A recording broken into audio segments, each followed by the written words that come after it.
Voilà. Alors, j'habite à la rive sud. Alors, ça ne me dit pas exactement où c'est, Doria, mais Avignon, dans le Vaucluse. Ok, ça c'est beau quoi ça. Ok, super. Ok, ok. Le Québec. Ah oui, j'avais vu qu'effectivement, il y avait quelqu'un du Québec. Alors, vous avez pas mal de décalage au niveau de l'horaire. Alors, je crois qu'il est plutôt chez vous que nous. Il doit être autour de 14 heures chez vous, je crois. Quelque chose comme ça, il me semble. C'est ça. J'avais un doute si c'était en retard ou en avance par rapport à nous, en France. Au Québec aussi, d'accord. Ok, super. Ah bah, chouette, il y a du monde au Québec. Alors, je n'arrive pas à mettre le Québec. Ah, je viens de Colmar. Ok, pas de souci, Sylvie, c'est pas grave. Subir 10 décès en seulement 6 mois, c'est très douloureux. Oui, effectivement, beaucoup de choses. Sandrine Clermont-Ferrand, handicap psychique suite à burn-out, choc post-traumatique, fibromyalgie s'ensuit. Ok, super.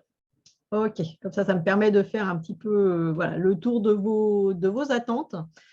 Alors, ok, super.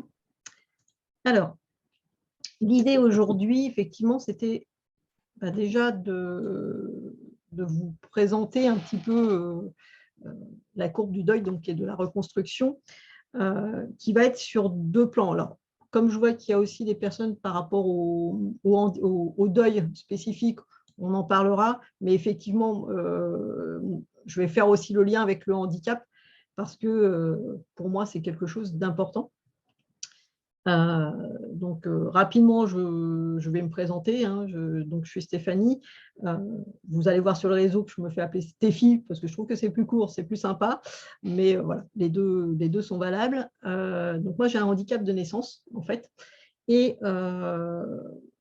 justement, j'ai trouvé que cette approche de l'accompagnement du deuil, c'était quelque chose d'important dans le handicap parce que je m'y suis retrouvée en fait dans ces phases justement de reconstruction qui sont pas faciles et qui demandent effectivement déjà des prises de conscience parce que pour pouvoir avancer, il faut prendre conscience de ce qu'on est en train de vivre et du coup, je me suis rendu compte que c'était quelque chose qu'on ne connaissait pas en fait. Alors, oui, on entend parler de la courbe du deuil quand on vit un deuil, et encore que pas tout le monde, mais dans le monde du handicap, on nous dit oui, il faut accepter ton handicap.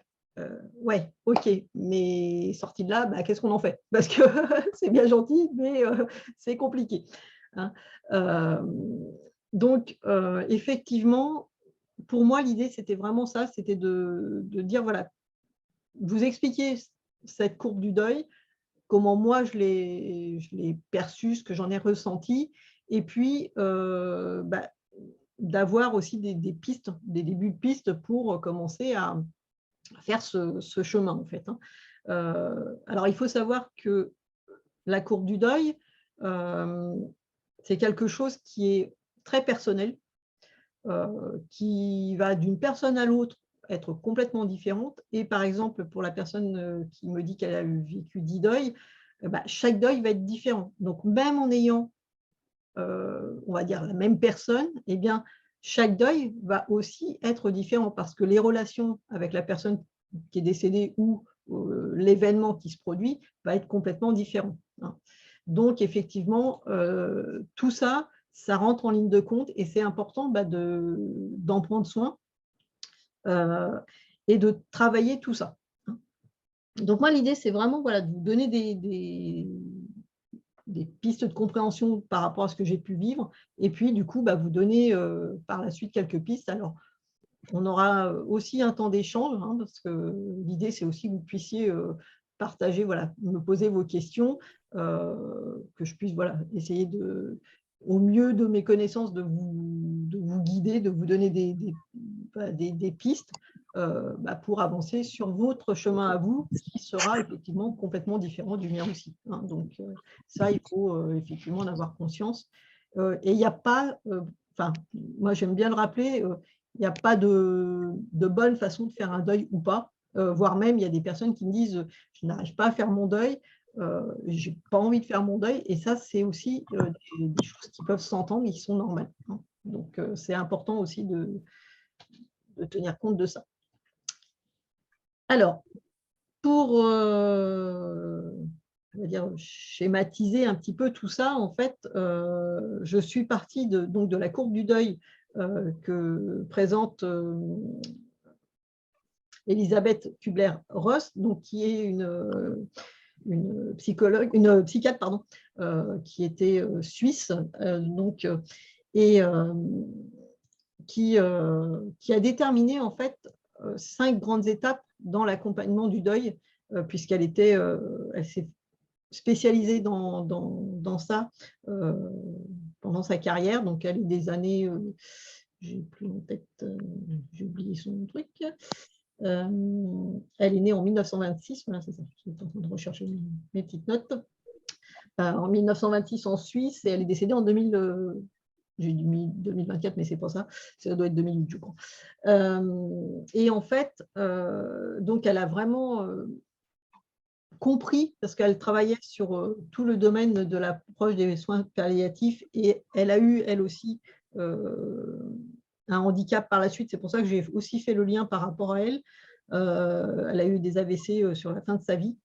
Et en fait, en travaillant dans les soins palliatifs, elle s'est rendue compte qu'en fait, il y avait un certain schéma qui se décrivait, avec des étapes, effectivement, chez la plupart des personnes, tout en disant qu'effectivement, c'était très individuel, que ces étapes se retrouvaient et qu'il y avait à chaque fois les mêmes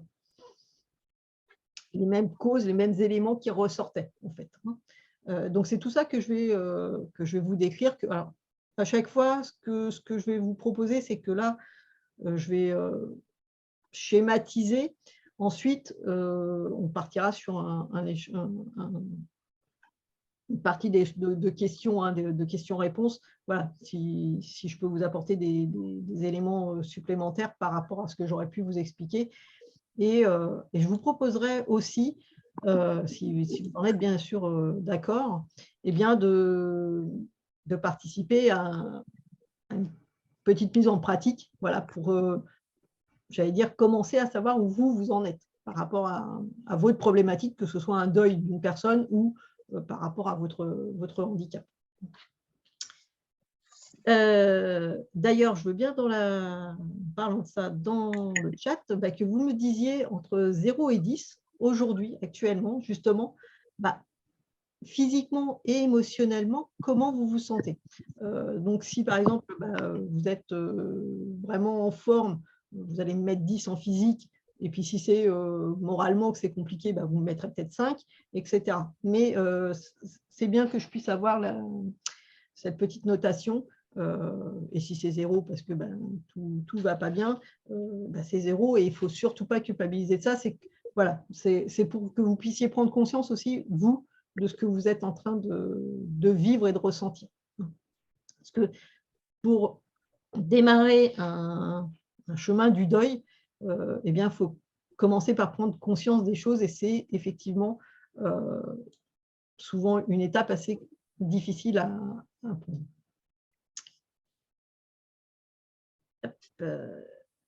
Donc voilà, si vous pouvez m'évaluer entre 0 et 10, 5 en psychique et psychisme 8. OK, ok, super. D'accord. 6 actuellement et psychologiquement 2.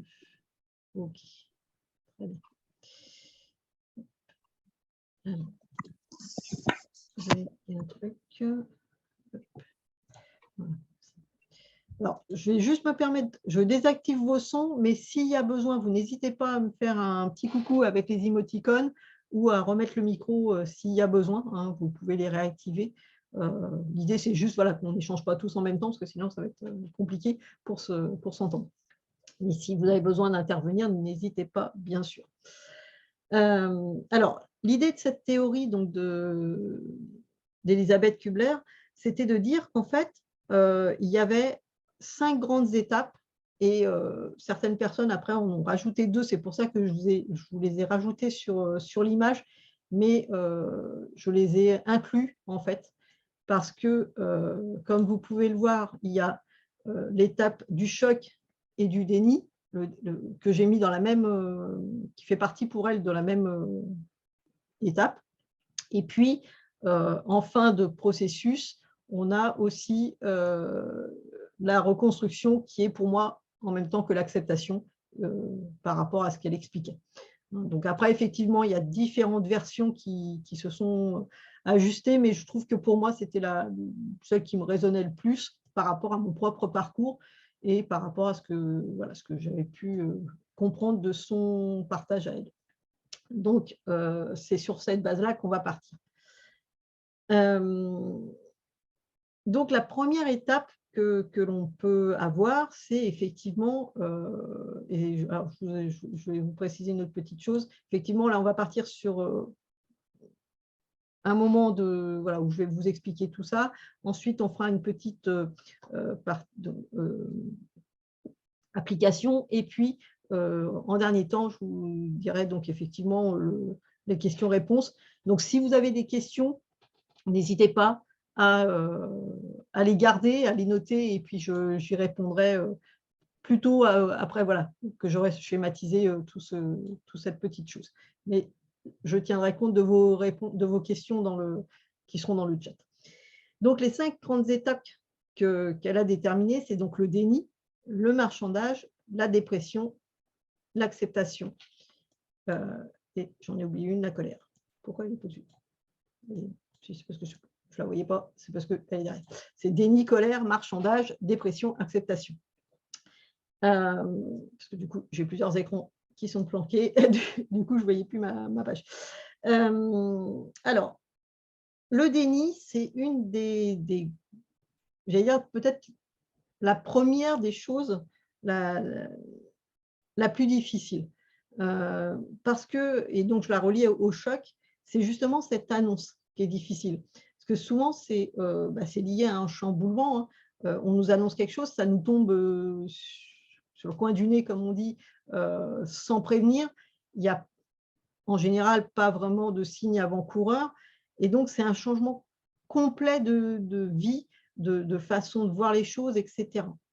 Et ça, c'est vraiment comme un croisement, en fait, dans nos vies, un uppercut, un choc. Et du coup, il y a ce côté comment je réagis et cette idée de protection, en fait.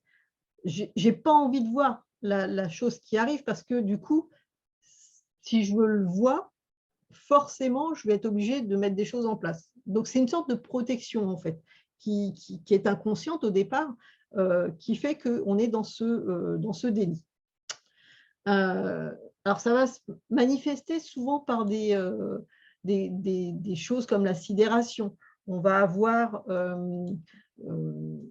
de l'incompréhension. On ne va pas forcément, si vous avez vécu ça, par exemple, quand le médecin l'annonce, ou le décès, ou l'accident et le handicap, on a comme un moment d'incompréhension, en fait. On a un moment de refus, de rejet. Se mélange à ça toutes les inquiétudes. On est perdu, on est bloqué. Enfin, tout ça, ça se mélange, en fait, dans notre tête. Et du coup, par protection, il y a comme une sorte de déni. Hein. Parce que c'est une telle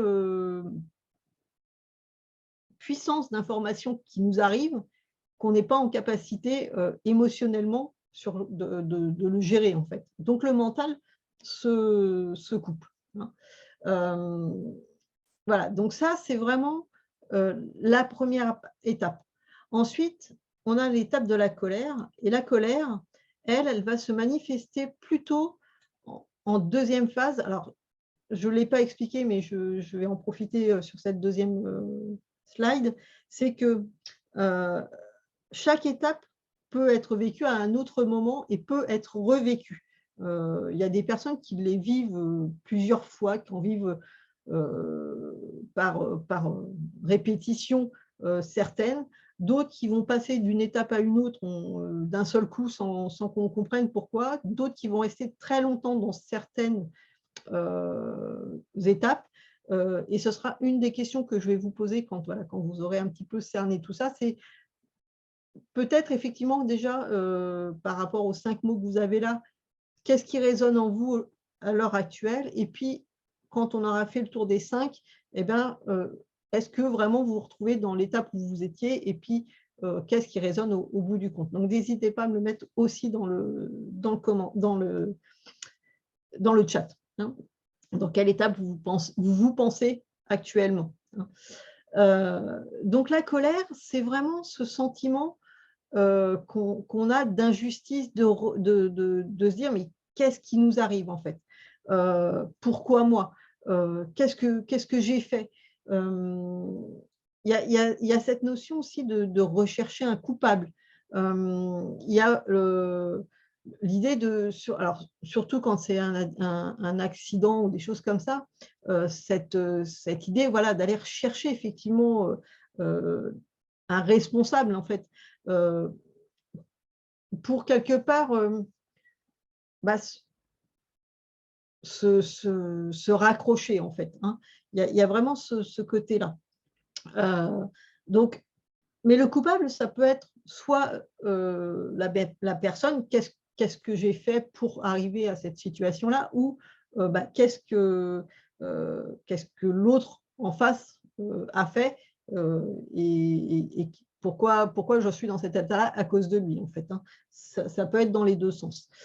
Il y a aussi le côté incompréhension en fait de l'entourage, alors que ce soit médecin, que ce soit des proches, que ce soit les amis, etc. Cette sensation de colère, souvent, elle est démultipliée en fait, parce qu'il y a déjà la colère que l'on a soi-même, mais en plus le fait de pas être, enfin, d'avoir la sensation que les autres ne nous comprennent pas en fait, et que comme on n'est pas compris, ça nous renvoie encore à nous de la difficulté, et du coup, ça amplifie cette colère, hein. Donc ça, c'est souvent quelque chose que l'on perçoit beaucoup par rapport à cette notion de colère, hein.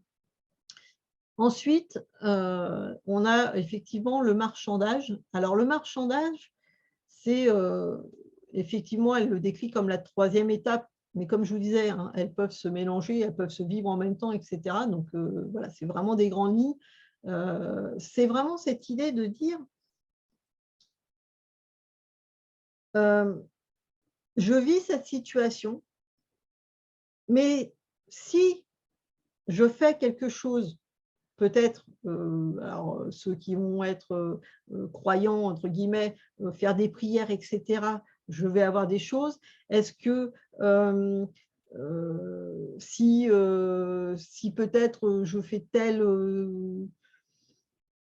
chose envers telle personne, bah, peut-être que ça va calmer les choses. Enfin voilà, c'est vraiment cette idée de marchander effectivement, d'essayer en fait par, comment je vais dire ça? Comme, ouais, par échange, heu,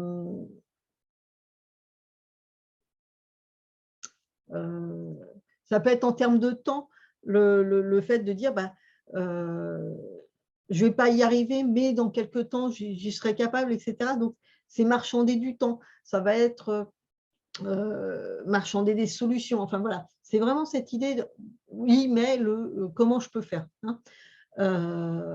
Et on peut rentrer à ce moment-là dans ce qu'on appelle le triangle de Cartman. Alors je ne rentrerai pas aujourd'hui spécifiquement dans ce thème-là, parce que ça demande du temps, mais c'est vraiment ce côté triangle où on peut se retrouver à être soit le sauveur, soit la victime, soit assez le persécuteur en fait, hein. Vous verrez ces 3 termes-là, et souvent on tourne en fait, hein, quand on est dans dans ce mécanisme-là, mais c'est aussi un mécanisme de défense en fait, et c'est pour ça que c'est important de faire le lien avec les autres, pour ça. Ensuite, on a donc la… Alors, je ne comprends pas le marchandage, on cherche des miracles. Oui, ça peut être ça, effectivement. Ça peut être, si, je sais pas, je vais dire Dieu, mais Dieu en tant qu'entité, hein, tu es OK pour que je remarche, par exemple, si je ne marche plus, et ben, je ferai ça en conséquence. Je serai gentil ou je ferai du bénévolat à plein temps. Enfin voilà, ça peut être cette sorte de marchandage qu'on peut faire, alors que ce soit avec quelqu'un ou avec effectivement une entité ou une idée, etc. Ça peut vraiment être ça. C'est cette solution, Sophie. Est-ce que ça répond à ta question, du coup, Sophie? Alors, donc pour le marchandage, voilà. Ok, super. J'attendais de voir ta réponse pour être sûr de ne pas aller trop vite dans les explications. Ensuite, là, on a ce qu'on appelle donc la phase de dépression. Alors, la phase de dépression, ça va être ce côté justement, j'ai plus envie, je suis fatiguée. Ça va être une tristesse importante. Ça va être à quoi bon de me battre, en fait, parce que de toute façon, mon handicap, il est là, je n'ai pas moyen de m'en sortir, j'ai plus de vie derrière, etc. Et dans un deuil, avec une personne, on entend aussi souvent ça, c'est de se dire, j'ai plus de vie, la personne, elle est plus là, donc moi, j'ai plus besoin, enfin, j'ai plus de vie, en fait. Donc, c'est vraiment cette tristesse-là qui va être euh, importante, qui va se cristalliser, je vais dire. Et plus on reste dans cette période-là, et plus effectivement ça demande de l'aide souvent médicale, parce que on rentre dans des mécanismes qui sont compliqués et qui enchaînent d'autres choses. On va avoir une perte de motivation. Donc, comme on n'est pas motivé, on est moins bien, puis comme on est moins bien, on est moins motivé, etc. Donc, c'est un peu ce côté boule de neige, en fait, hein, qui, qui se fait. Alors, parfois, je me dis, je ne sers à rien à cause de mon handicap. Eh bien, ça va être aussi justement plus sur la dernière slide, le dernier passage, où effectivement,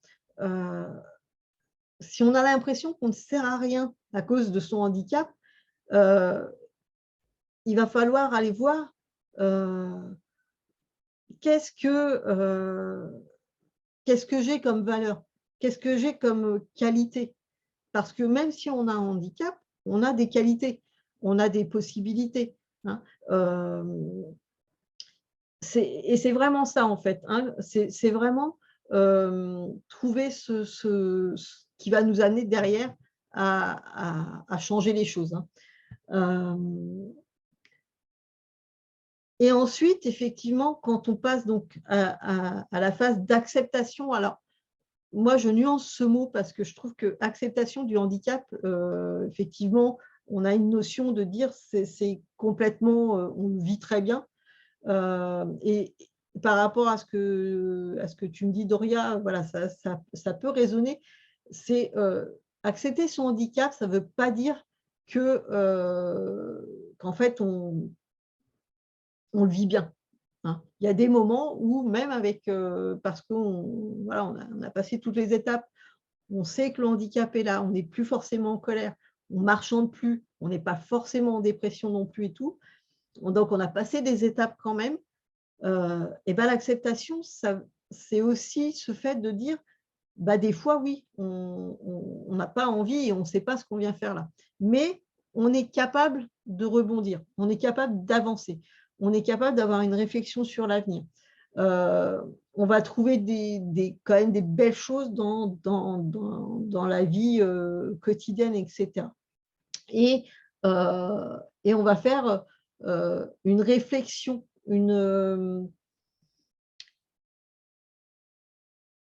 une recherche de comment on va pouvoir adapter les choses par rapport à ce qu'on vit. On n'est plus, comme avec le déni ou le marchandage, sur le côté moi, je veux revenir en arrière, je veux revivre comme je vivais avant. Hein. Donc là, je parle avec soit la personne qui est décédée ou une personne qui a eu un handicap par la suite. Effectivement, on a souvent cette idée en fait de dire je reviens en arrière, moi je veux revenir comme j'étais avant, alors qu'on sait intérieurement que c'est impossible, mais en même temps, voilà, on a ce côté je veux revenir en arrière. Donc ça, voilà, ça va être vraiment ce côté-là. Et quand on a passé ce cap-là et que voilà, on se dit bah, effectivement, c'est comme ça, je sais que je ne peux pas revenir en arrière. Et du coup, bah, avec ce moment qui est là, je peux quand même trouver des pistes pour avancer, eh bien, ça va être la phase qu'on va appeler l'acceptation. Et c'est aussi, du coup, sur cette idée-là qui fait que effectivement, on va avoir besoin d'être accompagné hein, toute cette période-là. Et effectivement, en coaching, je vais plus être sur comment on va travailler sur le après, en fait. Hein. Voilà, qu'est-ce qu'on va pouvoir mettre en place pour vivre mieux. Je vois que tu as des coupures, Sandrine. Est-ce que tu peux me dire si ça s'améliore ou pas parce que là, de toute façon, il n'y a pas de personne qui est en webcam à part moi. Donc, normalement, toujours des coupures. Ah, eh bien, écoute, alors j'espère que tu auras les autres morceaux sur le replay parce que normalement, il n'y a pas de raison. Oui. Ben, n'hésite pas si voilà si tu as un truc que tu n'as pas expliqué, peut-être voilà que si vraiment ça coupe, n'hésite pas à me reposer une question et puis je redirai, il n'y a pas de souci. Voilà, donc on a vraiment ces 5 grosses étapes voilà, qui sont importantes. Et après, effectivement, à l'acceptation, eh bien, on a la reconstruction donc, qui vient. Donc, vous voyez en dernière étape en noir que j'ai inclus en fait avec l'acceptation, parce que pour moi, et effectivement par rapport à ce qu'expliquait donc la psychiatre, bien effectivement, Elisabeth Kubler, eh bien, pour moi, c'est la même, enfin, ça rentre dans dans la même globalité de ça. Donc, effectivement, toutes ces étapes-là, comme je vous disais tout à l'heure, peuvent s'entrechoquer, en fait, hein, peuvent se vivre à différents moments.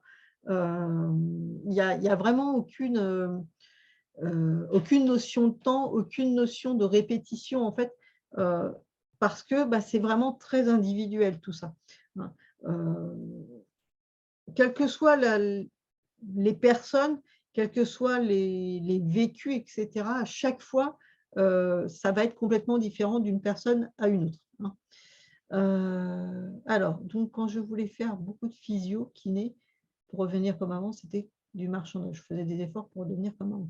Alors, il y a une nuance, Sophie, dans le sens où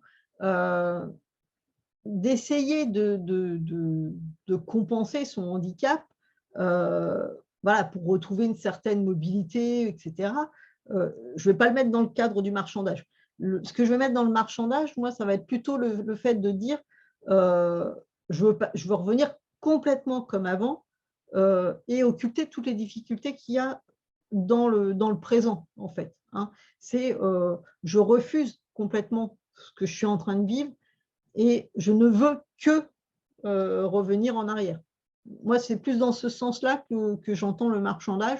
C'est vraiment justement comme, je crois que c'est toi qui me le disais, je ne sais plus, le côté miracle, en fait, des choses. De dire, voilà, effectivement, je reviens complètement en arrière. Donc ça, oui. Alors, si c'est ce que tu ressentais, effectivement, ça faisait partie de ce qu'on appelle le marchandage, hein, effectivement.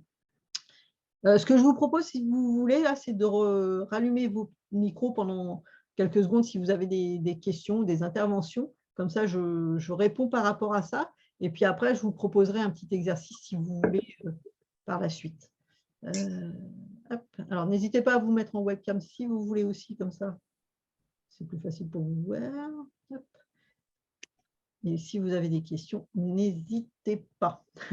J'espère que je n'ai pas été trop vite, parce que du coup, c'est vrai que je ne veux pas trop non plus prendre trop de temps pour vous. Dites-moi, alors, est-ce que vous avez des questions déjà sur ce qu'on a pu voir? C'est Sylvie S à l'appareil. Enfin, Oui, oui, donc je voulais savoir s'il y a une notion de... On se donne combien de temps pour traverser tout ça? il n'y a pas de notion de temps. En fait, c'est très, très individuel. Tu as des personnes qui vont passer ça, on va dire, en un claquement de doigts, je vais y arriver. Et il y en a d'autres, ben, presque jusqu'à leur fin de leur vie, vont rester bloqués à une ou certaines étapes. Hein. C'est vraiment très personnel. Donc, c'est pour ça que c'est aussi, moi, quelque chose que je dis souvent, parce que quand j'échange avec les personnes, on me dit, mais oui, mais je reste bloquée dans cette étape-là, etc. Et en fait, c'est parce qu'il y a eu il y a quelque chose qui s'est cristallisé dans cette étape, qu'on n'a pas été chercher, en fait. Hein. Et c'est pour ça que le travail d'accompagnement et de coaching, moi, je vais aller travailler sur le côté émotionnel des choses. Qu'est-ce que tu ressens? Qu'est-ce qu'on t'a inculqué? Moi, par exemple, pour vous parler par rapport à mon cas, pour que vous compreniez mieux, j'avais l'impression de l'avoir très bien accepté, mon handicap, parce que je l'ai de naissance jusqu'à allez, une trentaine d'années. Bon, j'ai eu, étant gamine, forcément, des difficultés de colère par rapport au regard de l'autre, etc. Mais ce n'était pas quelque chose qui m'empêchait de vivre. Et puis, quand je suis arrivée à l'âge de 35 ans, le médecin m'a dit, écoute, il va falloir que tu penses à prendre un fauteuil roulant, parce que là, l'âge va avancer, tu as eu 2 enfants, ça va devenir compliqué. Et là, je lui ai dit non. Là, je lui ai dit, mais c'est hors de question, en fait. Parce que pour moi, le passage en fauteuil roulant montrait que j'étais handicapée, alors que je l'étais, puisque je l'ai de la naissance. Hein. Et ce truc-là, j'ai mis à peu près 5 ans à l'accepter. Ah oui, oui. Donc, parce que justement, je me faisais une image, pour moi, c'était une régression. Il y avait ce côté, le temps que je peux marcher, je marcherai, même si finalement, je me faisais peut-être plus de mal que de bien. Il y avait ce côté de colère aussi, de me dire, mince, j'ai pas envie. Les relations aussi avec mes proches qui n'étaient pas simples, parce que j'avais été élevée en me disant, t'es normal, tu fais comme tout le monde, et que du coup, là, on me retrouvait, on me disait, non, tu ne peux pas faire comme tout le monde, en fait. Donc, tout ça mélangé, ça recréait justement des vagues qui revenaient dans cette courbe. Et c'est comme ça, en fait, que moi, j'en suis venue à travailler sur tout ça, essayer de comprendre ce qui me traversait, ce qui me vivait, en fait, et de me dire à un moment donné, en fait, oui, j'étais quelque part restée plus ou moins dans une sorte de déni de mon handicap, parce qu'on m'avait toujours appris que j'étais comme tout le monde, en fait. Et pour pouvoir être comme tout le monde, je faisais plus que tout le monde. Et donc, du coup, inconsciemment, j'étais quand même dans une sorte de déni, en fait. Et en prenant conscience de ça, je me suis retrouvée à devoir passer toutes ces étapes. Donc, ça a été plus en décalage, en fait, parce que même les gens me disaient plus jeune, tu as vachement de confiance en toi, etc. Et en fait, en travaillant sur ça, je me suis rendu compte, je me suis dit, j'ai de la confiance peut-être en moi parce que je passe à l'action, je fais des choses, mais je n'avais pas d'estime de moi, je n'avais pas d'amour de moi. Et du coup, dans mes relations, ça se ressentait aussi. Parce que comme je ne m'aimais pas et comme je ne m'appréciais pas à ma juste valeur, forcément, on m'en envoyait ça aussi. Vous voyez. Donc, tout ça fait découler des choses qui sont derrière, en fait. Et moi, c'est justement par rapport à tout ça que je me disais, cette courbe, elle est très, très parlante et qu'en fait, effectivement, quand on prend conscience de l'étape ou des étapes dans lesquelles on est en train de patauger, si je peux dire ça comme ça, et ben, ça nous permet d'être en lumière aussi les émotions qui sont derrière. Hein. Qu'est-ce qu'on est en train de vivre? Pourquoi on est en train de vivre? Qu'est-ce qui se passe avec les autres aussi aux alentours? Parce que moi, c'était beaucoup dans la relation avec ma maman, par exemple, où je voulais correspondre au désir qu'elle avait, en fait. Et donc, du coup, ben, je niais un petit peu mes propres envies, mes propres choix pour correspondre, en fait, à ce qu'elle espérait inconsciemment, même si elle savait que ben, je ne marcherais jamais correctement ni rien. Mais voilà, on essaye de correspondre à des idéaux, des choses comme ça, alors familiaux ou sociétales, etc. Hein. Après, et c'est en décortiquant tout ça, en fait, que moi, ça m'a permis de m'apaiser, hein, et c'est le but aussi voilà, de vous parler de ça, c'est aussi de dire, voilà, quand on a pris conscience déjà de ces étapes-là, qu'on les a intégrées, qu'on les a acceptées, qu'on les a travaillées, bah, effectivement, on est plus en paix aussi avec soi-même, que ce soit avec le handicap ou le décès d'une personne. Donc, c'est vrai que c'est pas évident. Hein. Oui, bah alors, effectivement, Doria, tu me dis, je suis née avec mon handicap, mais parfois, je n'accepte pas pour certaines situations. Et c'est normal. C'est normal. Et c'est aussi pour ça que c'est important de s'autoriser à se dire, moi, je n'accepte pas cette situation, mais pourquoi je ne l'accepte pas? Qu'est-ce qui se joue derrière? Quelle émotion je ressens? Qu'est-ce qui se passe, etc. Et c'est ça, en fait, qui va faire qu'à un moment donné, on va prendre des décisions. Il y a effectivement, moi, même encore maintenant, hein, ça m'arrive, des choses, des situations, je me dis, c'est pas possible avec, on est quand même en 2023, il y a des choses qui sont aberrantes pour moi. Et en fait, à un moment donné, je me dis, bah, soit je reste dans cette frustration, dans cette colère, et du coup, c'est à moi que je fais encore plus de mal, parce que physiquement, bah, de la colère, du ressentiment, etc., on l'intègre dans notre corps, soit je suis en capacité d'exprimer les choses, et du coup, de m'en libérer. Et du coup, ça me permet de retrouver une zone de maîtrise qui est importante. Hein. Et moi, c'est vraiment cette idée-là de retrouver cet équilibre, en fait, hein, qui va permettre de dire à un moment donné, OK, mon handicap, il est ce qu'il est, mais je suis en capacité, voilà, en arrivant justement à moduler les émotions, etc., eh bien, à pouvoir vivre au mieux mon handicap et les envies que j'ai envie d'avoir pour autant à côté. Hein. Voilà, donc c'est vraiment tout ça que j'avais envie de vous partager ce soir. J'aimerais vivre comme tout le monde. Alors, attends, parce que là, ça a été plus vite que ce que j'ai lu. Du coup, la fenêtre, je reviens. N'hésitez pas à ouvrir vos micros hein, pour ceux qui peuvent. Alors, je suis née avec mon handicap, mais parfois, je n'accepte pas. J'ai répondu à toutes tes questions, du coup. Oui, oui, Sylvie. Oui, merci beaucoup. Hein, c'est intéressant. Ouais. Super. Merci. De rien, il y a pas avec plaisir.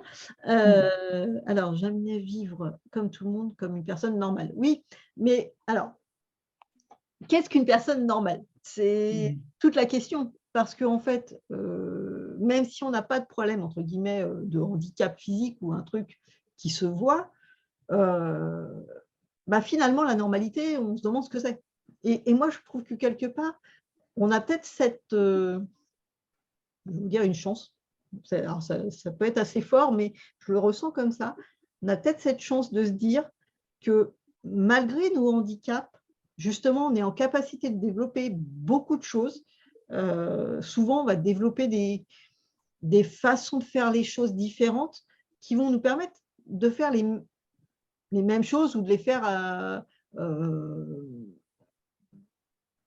avec, peut-être d'une manière différente, mais d'arriver au même but, en fait, que ceux qui, entre guillemets, sont normaux. Hein. Et c'est ça aussi, en fait. C'est aussi de sortir de ce schéma-là de qu'est-ce qu'est la normalité pour moi. Parce que, en fait, ce n'est pas parce qu'on a un handicap physique ou mentale ou psychique, que on n'a pas des valeurs, qu'on n'a pas des choses à apporter à la société. Et ça, pour moi, c'est quelque chose de très important, c'est de redonner de la valeur aux personnes. Comme je vous disais tout à l'heure, j'avais, depuis toute petite, on m'a toujours dit: «Tu as confiance en toi, tu es capable de passer à l'action», etc. Mais intérieurement, mon estime de moi, elle n'était pas bonne, en fait. Je me sentais pas avoir justement de valeur. Je me disais, la personne qui effectivement a pas de handicap, elle vaut mieux que moi. Elle est plus capable de certaines choses. Et en fait, en refaisant le film de ma vie, je me suis quand même dit, il y a des choses que j'étais moins en capacité de faire, que même des personnes valides ne tentaient même pas. Donc, pourquoi j'aurais moins de valeur qu'eux, finalement? Vous voyez, c'est aussi ce côté-là, en fait. C'est de se redonner aussi ce pouvoir, ouais, cette valeur-là. Et du coup, moi, depuis, on va dire à peu près, allez, 2-3 ans, heu, je me suis beaucoup apaisée. Mais du coup, je me suis aussi apaisée avec moi-même, mais du coup, avec mon entourage, parce que même si on me dit quelque chose qui peut être blessant, je ne vais pas forcément le prendre parce que je sais que ça ne me correspond plus. Vous voyez aussi, et c'est ça aussi ce côté-là, c'est que quand on vit un handicap ou un deuil, souvent on est touché par ce que ressent l'autre en fait. Et il y a cette notion de peur et d'angoisse chez l'autre qui va être là et qui du coup nous renvoie ça. Donc, c'est vraiment aussi travailler toutes ces images-là qui va être important. Et je suis vraiment sur l'idée, quand j'accompagne les personnes, de travailler aussi voilà, sur l'image que la personne a d'elle-même, sur ce qu'elle ressent, sur ce qu'elle vit à l'intérieur d'elle-même. Parce que le reflet de ce que vous vivez à l'intérieur de vous, en fait, euh, va forcément avoir un impact sur les personnes alentour. Je vais m'expliquer. Pendant la période où j'étais pas bien moralement et que, voilà, que j'allais dire, je subissais mon handicap, en fait, toutes les réflexions que je prenais des uns et des autres faisaient que justement, j'étais dans cette espèce de colère qui remontait. Et plus on m'en disait et plus je nourrissais cette colère-là, en fait.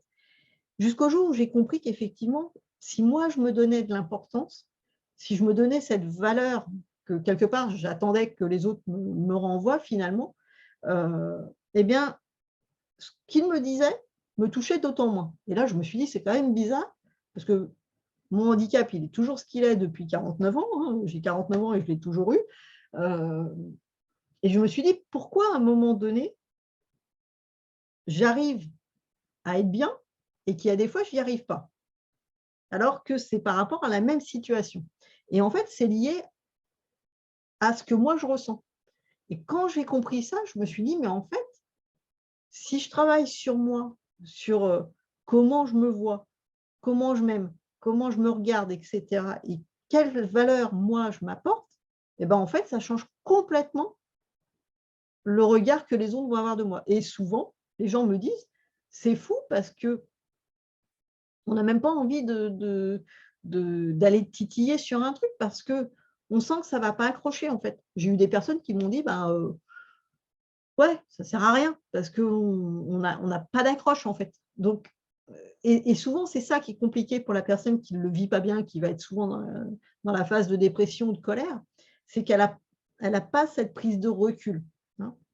Donc, c'est ça aussi que je vais vous amener, et c'est pour ça que je vous disais tout à l'heure, je vous proposerai un exercice qui va vous permettre justement d'avoir une prise de recul sur ces événements pour que vous puissiez après, effectivement, choisir, j'allais dire consciemment, de mettre en place des actions qui vont vous faire du bien à vous.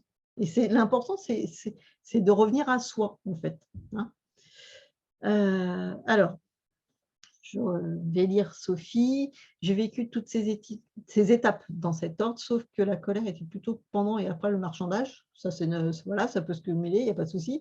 C'est quand j'ai vu que ce que j'essayais pour redevenir comme avant ne fonctionnait pas, que j'ai eu de la colère.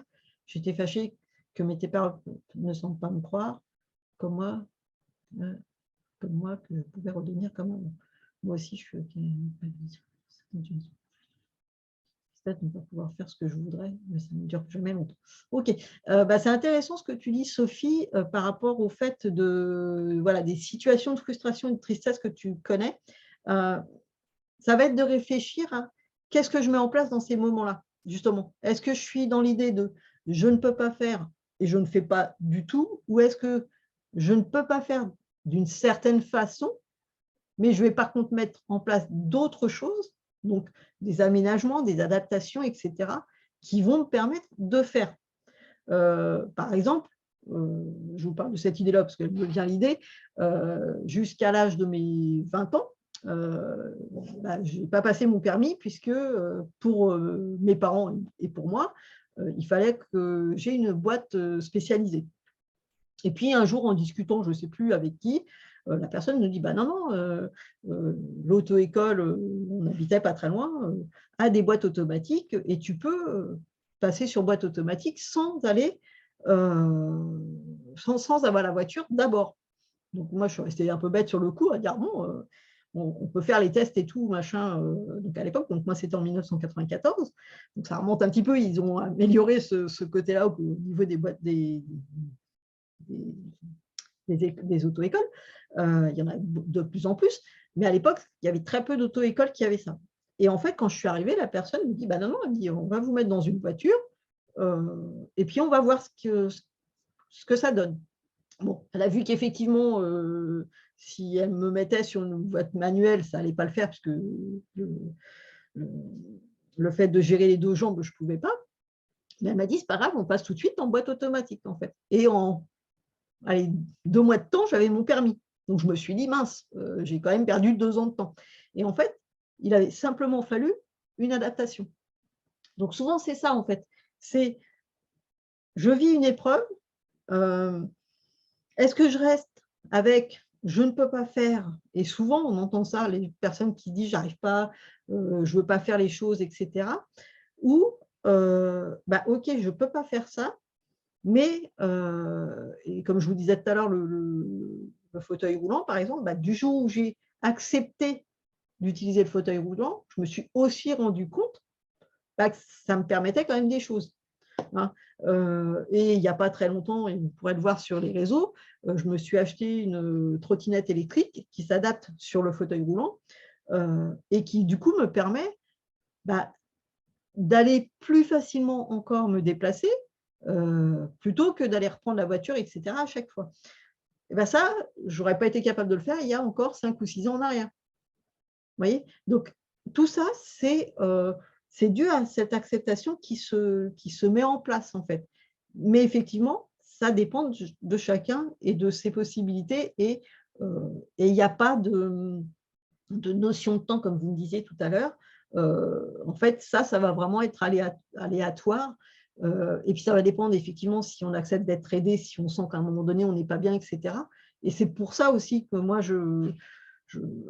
j'ai souhaité accompagner les personnes en situation de handicap parce que je me dis, tout ça, on ne l'a pas en fait dans les métiers de la médecine, etc. On nous annonce les choses, on travaille sur le côté physique et tout, mais le côté émotionnel des choses, etc., de l'accompagnement du après, en fait, pour moi, manque énormément. Hein, donc, et de l'écoute en fait, de la personne par rapport à ses propres besoins à elle, en fait, plutôt que transposer les attentes des autres. Alors, je n'arrive pas à m'adapter socialement, Sandrine, et professionnellement. Je me retrouve perdue dans l'adaptation, d'où je régresse. Handicap invisible, donc déni de l'entourage et incompréhension. OK. Alors, effectivement, le handicap invisible a cette problématique que, effectivement, étant invisible, alors, on a la même chose hein, sur certaines parties visibles quand même, parce que des fois, la compréhension de l'autre, même s'il le voit, ça reste assez vague. Mais effectivement, le fait que ce ne soit pas visible, c'est encore plus difficile à faire percevoir, en fait. Et ça, du coup, effectivement, ça demande une vraie prise en compte de la personne. Donc, c'est vrai que ce côté-là, c'est aussi important d'avoir quelqu'un qui vous écoute, qui soit en capacité d'entendre ce que vous vivez sans jugement. Alors que ce soit un médecin, que ce soit un coach, un thérapeute, n'importe. Mais cette écoute, elle est hyper importante, en fait.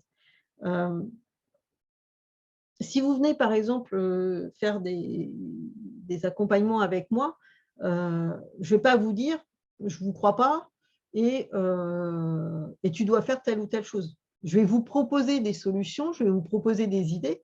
Après, ça va être à vous de savoir si ça vous correspond ou pas. C'est vraiment cette idée-là, en fait.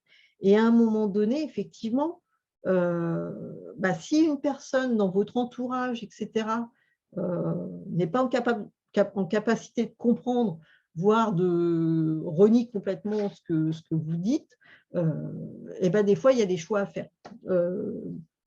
Ça m'est arrivé plusieurs fois, même en ayant un handicap pourtant visible, où on m'a dit des choses et je me suis dit, mais la personne, là-haut, ça ne va pas bien, quoi, elle ne comprend pas. Et en fait, il y a ce côté-là de, il faut passer outre et en fait, oser dire à un moment donné qui est important. Est-ce que c'est le regard de l'autre ou est-ce que c'est moi? Est-ce que ce que je vis, est-ce que je mens sur ce que je vis ou pas? Si vous vous dites, bah non, je le vis, je sais ce que je suis en train de vivre, c'est votre vérité. Et personne n'a à dénier ça, en fait. Et si la personne en face continue à dénier, à un moment donné, il faut être en capacité aussi de se dire, je pose mes limites. Alors, ça peut être des limites de dire, je ne veux plus en discuter et ça se termine là et la relation passe sur autre chose, ou effectivement, on prend des décisions par rapport selon les relations que l'on a effectivement. Moi, par exemple, hein, ça m'est arrivé avec mes enfants où des fois, il y a eu des incompréhensions, des choses comme ça. J'ai un enfant de 14 ans et un autre de 26 ans. Donc, celui de 14 ans en ce moment, c'est assez compliqué justement par rapport à ça. Et je lui ai dit, il y a des choses que tu ne comprends pas, mais je les vis. Donc, écoute, tu en penses ce que tu en veux, mais c'est ma vérité. Et tu n'as pas le droit de me dire que ça n'existe pas. Et ça, c'est important de poser cette limite pour vous, surtout, parce que en posant cette limite-là, vous allez vous respecter. Et en fait, ça va vous redonner aussi, justement, cette valeur, cette estime de vous. Parce que souvent, c'est ce côté que la personne nous dénie, etc., effectivement, va toucher à notre estime de nous. Donc, tout ça, c'est important d'en prendre conscience, d'aller voir ce qui se joue dans l'émotionnel pour aller nettoyer tout ça, du coup, et pouvoir ensuite, par derrière, effectivement, retrouver des valeurs, retrouver de l'envie, retrouver de la joie de vivre aussi. Oui, alors, Doria, effectivement, alors, il y a des préjugés sur l'emploi, sur le mariage, surtout sur les droits, etc. Mais ça va vraiment aussi être selon les personnes. Vous voyez, moi, j'ai par exemple été en couple plusieurs fois, dont un mariage. J'ai eu des enfants. J'ai eu une personne dans ma propre famille qui m'a dit quand on a un handicap, on ne fait pas d'enfants. Et j'en ai eu d'autres qui m'ont dit c'est fabuleux que tu aies des enfants. Donc, vous voyez, ça va vraiment dépendre du regard des autres, en fait. Donc, c'est vraiment au cas par cas, en fait. Oui, voilà, c'est effectivement l'accès au permis de conduire. Si la voiture… alors, effectivement, moi, personnellement, si on m'avait dit tu prends une boîte manuelle, j'aurais dit non. Clairement, je ne me sens pas en capacité, moi, de conduire sur une boîte manuelle. Mais si la voiture qu'on vous propose, avec les adaptations qu'on vous propose, elle permet d'être en sécurité, etc., il n'y a aucun souci. De toute façon, alors Doria, vous êtes au Canada, alors je ne sais pas trop comment ça fonctionne au Canada, mais nous, par exemple, en France, on a un contrôle avant le permis. Et on a un permis qui est validé, pour moi, il est de 5 ans, et tous les 5 ans, je suis obligée de repasser une visite médicale pour aller revalider ce permis, en fait. Donc, voilà, il y a des possibilités. Et effectivement, c'est ça aussi qui est important de faire comprendre à l'entourage, etc., c'est que ça existe, et ce n'est pas pour rien. Et c'est important que ça se soit fait. Personnellement, c'est vraiment le côté psychologique et émotionnel qui est plus difficile que la réadaptation physique. Ok, d'accord. Quand tu me dis le côté psychologique et émotionnel, c'est justement ce côté colère, Sophie, c'est le côté regard de l'autre, estime de soi, etc., qui t'a paru le plus difficile, c'est ça? Avec plaisir, Sandrine.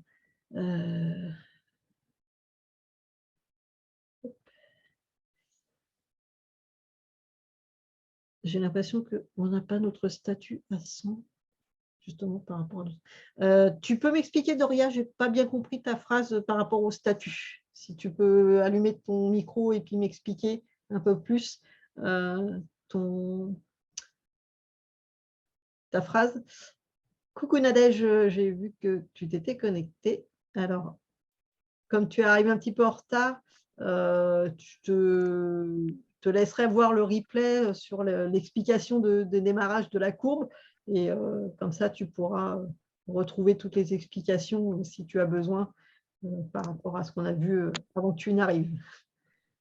Je vous enverrai de toute façon le replay par courrier.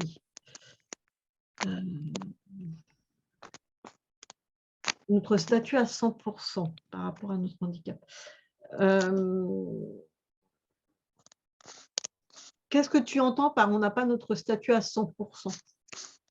C'est ça que j'aimerais que tu puisses m'expliquer, Doria. Ah oui, je crois que tu n'as pas de micro, toi. Ok, tout le processus. Ok. D'accord, tu parles par rapport au regard de la société, en fait, par rapport à notre place complète. D'accord, ok. Alors, effectivement, c'est assez compliqué par rapport à ça, j'allais dire psychologiquement parlant, si je peux dire ça comme ça, parce que la société a été construite dans le côté normalité, justement. Et c'est pour ça que je trouve important, moi, en tout cas à mon niveau, qu'on casse un peu ces codes-là, justement, parce que la normalité a été déterminée dans un certain cadre, mais comme je vous disais tout à l'heure, qu'est-ce que la normalité finalement? Est-ce que je suis moins en capacité que quelqu'un d'autre d'aller travailler sur certaines choses?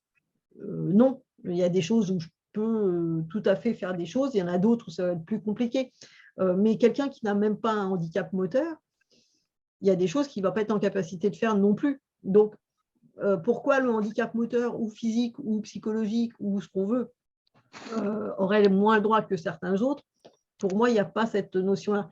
Mais c'est vraiment dû au regard, en fait, de la société. Et ça, effectivement, je dirais qu'on a tous notre part là-dessus à faire, dans le sens où, jusqu'à une quarantaine d'années à peu près, la personne qui avait un handicap, on considérait qu'elle ne pouvait pas amener à la société, parce qu'on était beaucoup dans des métiers qui étaient difficiles, qui étaient compliqués. Maintenant, il y a quand même beaucoup de choses on va dire, plus adaptées.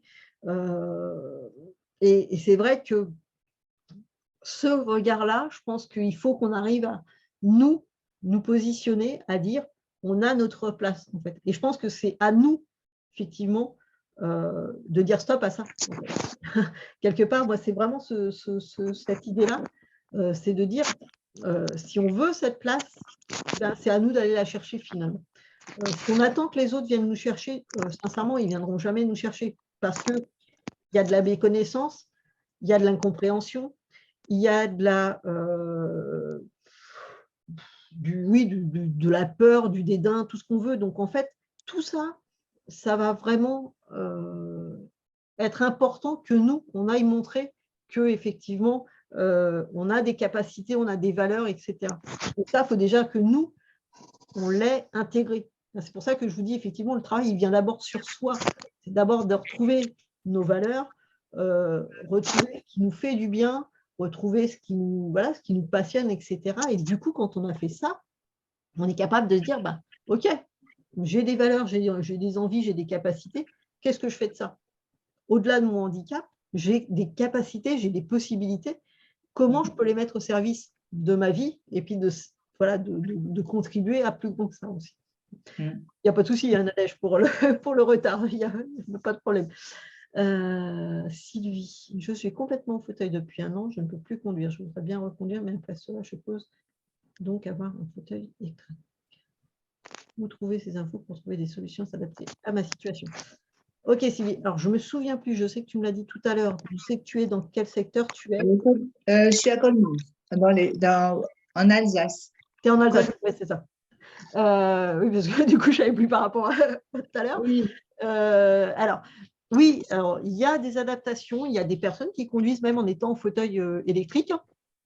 Clairement, tu vas pouvoir. Alors, je vais te donner son nom, mais alors attends, qu'il me revienne. Comment c'est?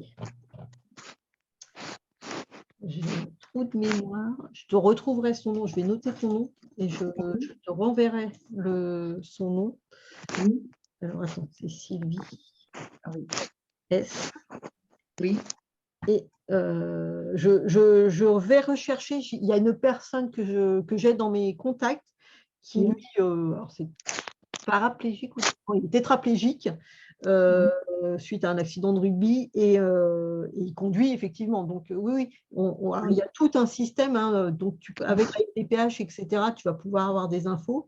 Il y a des aides pour avoir un véhicule aménagé. Alors c'est long, ça coûte assez cher, etc. Mais il y a des prises en charge. Hein, donc il ne faut absolument pas hésiter. Je te redonnerai un maximum d'informations par rapport à ça. Je te renverrai par rapport à l'adaptation des voitures, etc. Merci. Alors là, par exemple, au mois de juin, début juin, sur Paris, il y a le salon autonomique qui existe.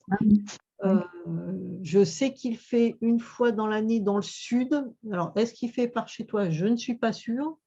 Mais là, il c'est du 6 au 8 sur Paris, quelque chose comme ça. D'accord. Et effectivement, tu as plein d'entreprises qui existent qui sont adaptées. Hein. Donc, tu peux trouver des adaptations. Alors, ça demande du temps, ça demande… est-ce que du coup, tu avais le permis classique, j'imagine? Oui, j'avais le permis classique et moi, j'ai un problème, j'ai un problème de nerfs au niveau des chevilles qui me font le nerf tibial postérieur, qui sont dans les 2 pieds qui me font très, très mal. Donc, je pourrais marcher sans la douleur.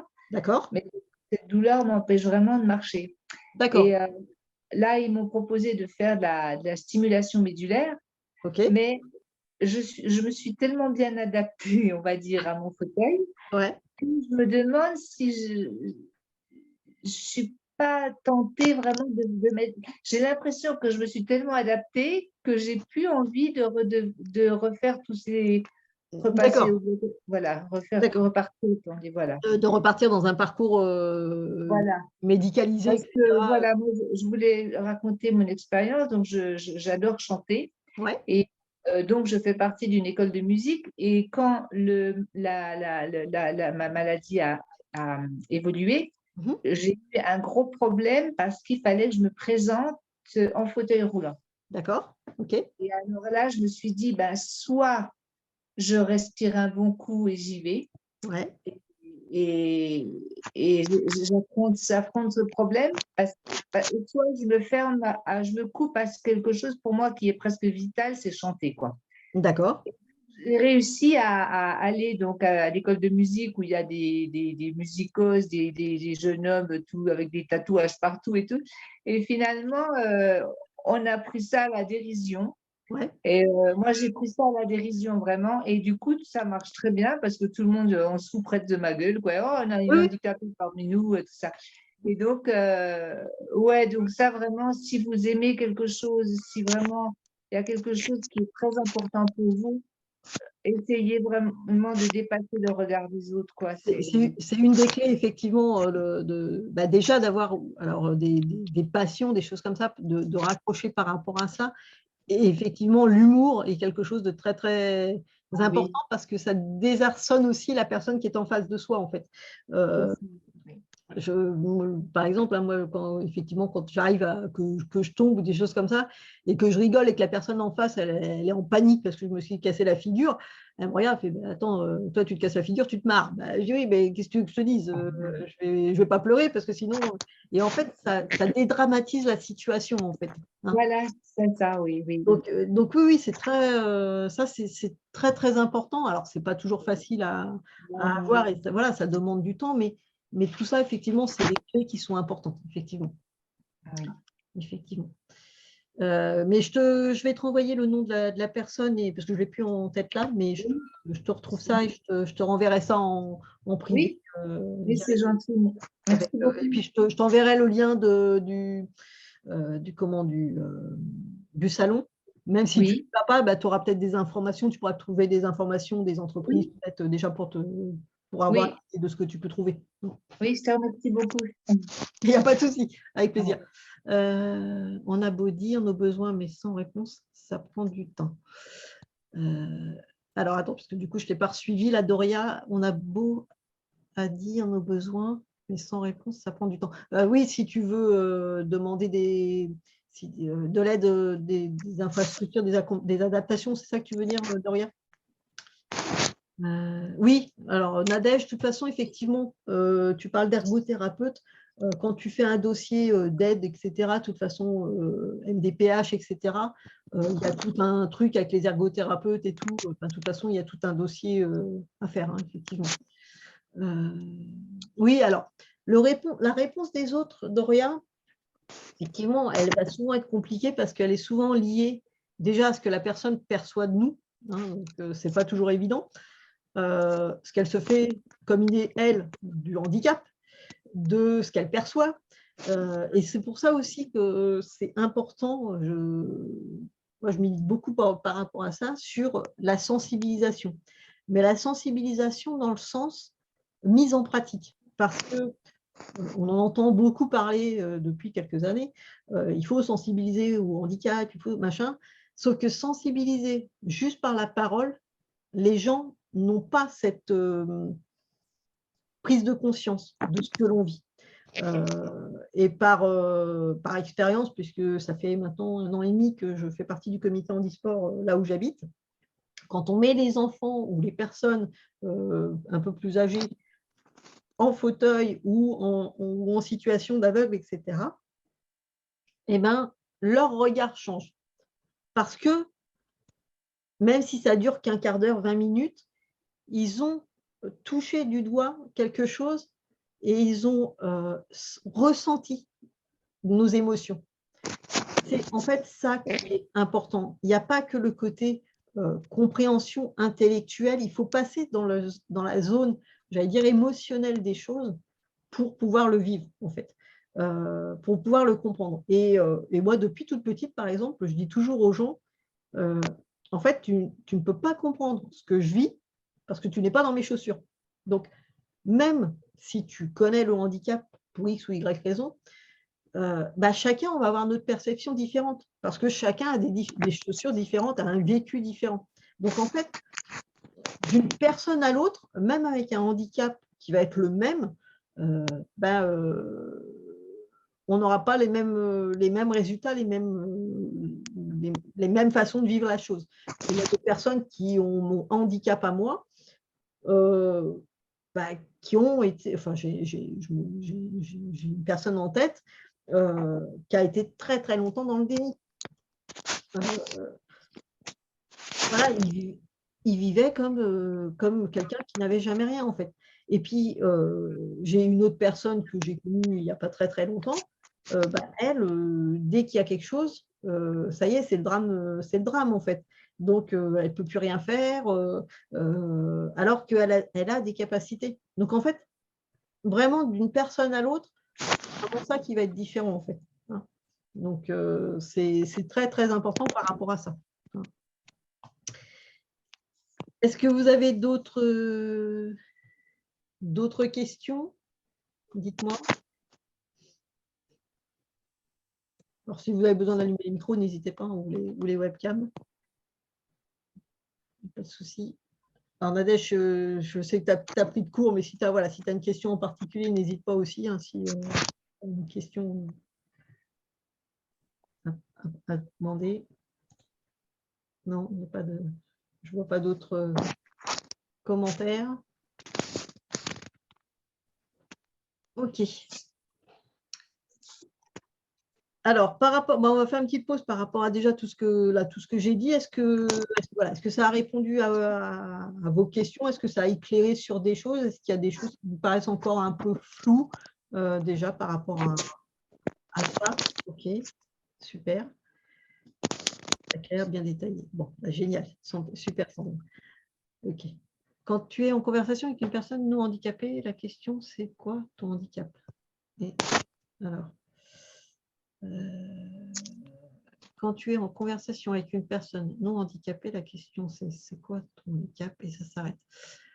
Ok, Doria. Alors, ça va dépendre des personnes. Tu as des personnes qui vont s'arrêter là parce que elles n'ont pas forcément envie de rentrer dans la conversation. Il y en a d'autres qui vont s'arrêter là parce qu'ils vont se demander si nous, on est capable et qu'on a envie d'en parler. Il va y avoir des personnes qui vont s'arrêter parce que elles ont peur du handicap et qu'elles ne savent pas comment le gérer. Donc, elles arrêtent la conversation. Donc, en fait, ça va être plus à nous de dire, voilà, est-ce que j'ai envie de discuter et du coup, peut-être d'aller approfondir en lui posant la question, qu'est-ce que ça t'inspire, qu'est-ce que tu ressens, etc. Et puis, effectivement, si la personne, vous sentez que j'en ai strictement rien à faire, ça ne vaut pas le coup de perdre son énergie là-dessus. Parce que, en fait, et de plus en plus, moi, je suis dans cette idée-là de me dire maintenant, la personne, qu'elle ait un jugement sur moi, qu'elle ait envie ou pas envie de discuter avec moi, ce n'est pas mon problème, en fait. Je crois que c'est important à un moment de se dire qu'est-ce qui est bon pour moi. Si c'est bon pour moi, c'est bon pour moi. Si ça ne l'est pas bon, autant que cette personne-là elle continue son chemin et que je ne sois pas bloquée par ça finalement. Parce que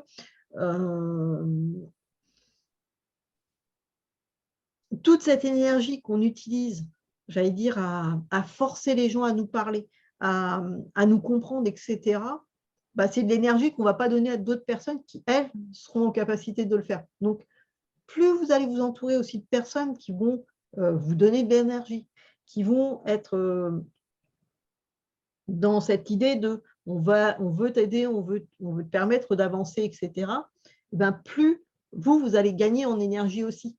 Et ça, c'est super important. Donc, vraiment, ça fait énormément de bien aussi de s'entourer de personnes qui… alors, je ne dis pas qu'il faut oublier le handicap, parce que ce n'est pas ça, parce que pour raison, il faut aussi pouvoir dire qu'il y a un moment donné où ce n'est pas possible, mais de s'entourer de personnes qui sont capables d'entendre ce que vous leur dites et de dire à un moment donné, cette personne-là, ce n'est pas possible, elle me convient pas. Et au lieu de ça, paf, paf, de sortir des choses.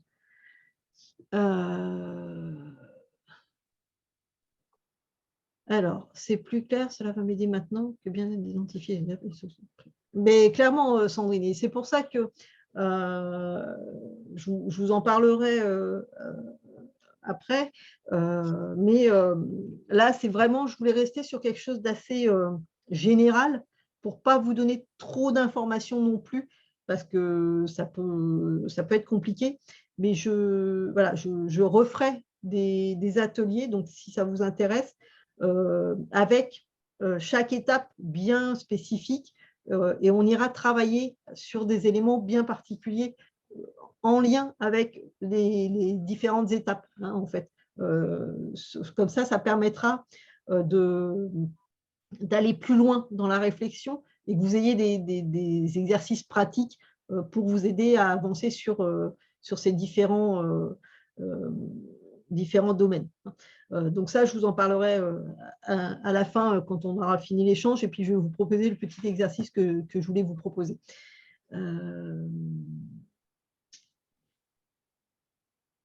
Donc ça y est. Alors, au lieu d'aller chercher les informations, au lieu de toujours poser la question « c'est quoi ton handicap ?» c'est toujours la même question quand on nous voit, au lieu de parler d'autres choses. Alors, Doria, je vais te dire oui et non, en fait. Je vais te dire oui et non parce que tu vas avoir des personnes. Alors ça va être peut-être à toi de tester, en fait, comment tu abordes, toi, les personnes. Je m'explique. Très souvent, moi, j'ai des personnes qui, quand elles me croisent, alors que j'ai ou pas le fauteuil roulant, parce que je n'ai pas forcément toujours le fauteuil roulant avec moi, parce que je suis, entre guillemets, ce qu'on appelle une malmarchante. Donc, j'ai un périmètre de marche de 500 mètres. Donc, il y a des fois où je ne prends pas le fauteuil. Mais que j'ai ou pas le fauteuil roulant, en fait, je me suis rendu compte que souvent, selon comment moi, j'aborde les autres, eh ben, ça va changer les questionnements qu'on va avoir. Le handicap, il va venir à un moment donné dans la conversation, mais ça ne va pas forcément être le sujet de départ. Et des fois, ça va être juste simplement, voilà, tu donnes l'information et la personne, bah, ça lui suffit, en fait. Parce que justement, elle ne te voit pas par rapport au filtre du handicap. Et puis, il y en a d'autres, effectivement, bah, comme je te disais tout à l'heure, qui vont rester bloqués. Et ça va être à nous de les amener sur un autre sujet, en fait. Et moi, j'ai des personnes, effectivement, qui des fois me demandent tout de suite bah, qu'est-ce que tu as, etc. Et des réponses que je vais faire ou de comment je vais amener les réponses, bah, elles se disent, voilà, oui, bah, c'est une information, comme je suis blonde, j'ai des lunettes ou j'ai autre chose, en fait. Et ça passe à autre chose. Vous voyez? Donc, ça va vraiment être aussi à nous, j'allais dire, de travailler sur notre rapport à nous-mêmes, sur comment on amène aussi les choses. Hein. Et puis, effectivement, on peut carrément dire à la personne, bah, écoute, oui, ok, j'ai mon handicap, mais je ne suis pas que ça. Donc, on peut peut-être parler justement d'autre chose. Oser dire aussi à un moment donné, oh, je ne suis pas que mon handicap, tu as le droit de me parler d'autres sujets. Hein. Donc, ça aussi, alors ça demande d'avoir justement une estime de soi, etc. Mais c'est bien.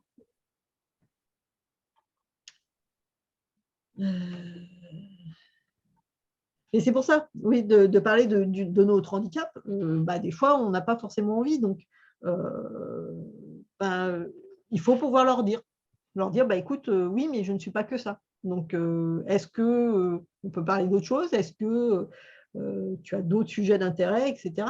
Et du coup, c'est détourner en fait la conversation sur peut-être qu'est-ce qui intéresse la personne de l'autre côté. Vous voyez, et du coup, quand elle va voir que finalement, il y a plein d'autres choses qui font qui vous êtes, moi je dis toujours, et c'est souvent une phrase, alors, la détermination, surtout en France, c'est assez compliqué. On nous dit, on nous a longtemps dit, on est des handicapés. Et puis maintenant, c'est vous êtes des personnes handicapées ou des personnes en situation de handicap. Bon, moi, clairement, qu'on emploie l'un ou l'autre des termes, effectivement, ça ne me gêne pas plus que ça. Mais il y a des personnes, effectivement, où c'est beaucoup plus dur. Mais le fait de dire qu'on est en situation de handicap, finalement, effectivement, quand on ramène à la personne, bah, le handicap, c'est qu'une partie de ce que l'on est. À côté de ça, on a plein de qualités, on a plein de défauts, on a plein de potentiel, etc. Et ce côté, justement, réducteur du handicap, et ben, c'est à nous de dire, ben ouais, ok, mais à côté de ça, je fais plein d'autres choses.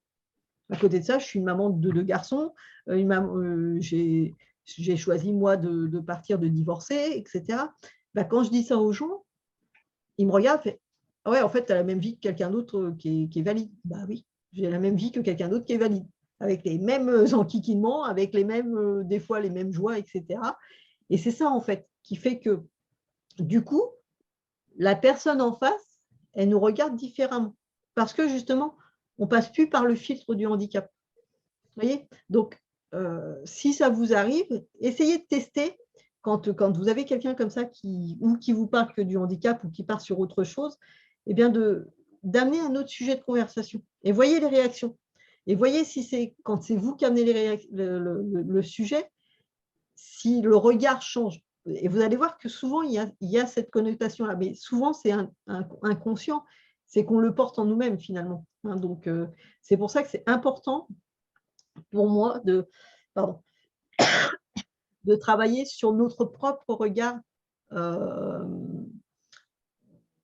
que l'on a sur nous, nos propres valeurs, travailler sur voilà, nos valeurs, nos besoins, nos limites aussi. Moi, il y a des choses, il y a il y a des phrases, il y a des mots qu'on dit, je dis à la personne, ça, c'est non.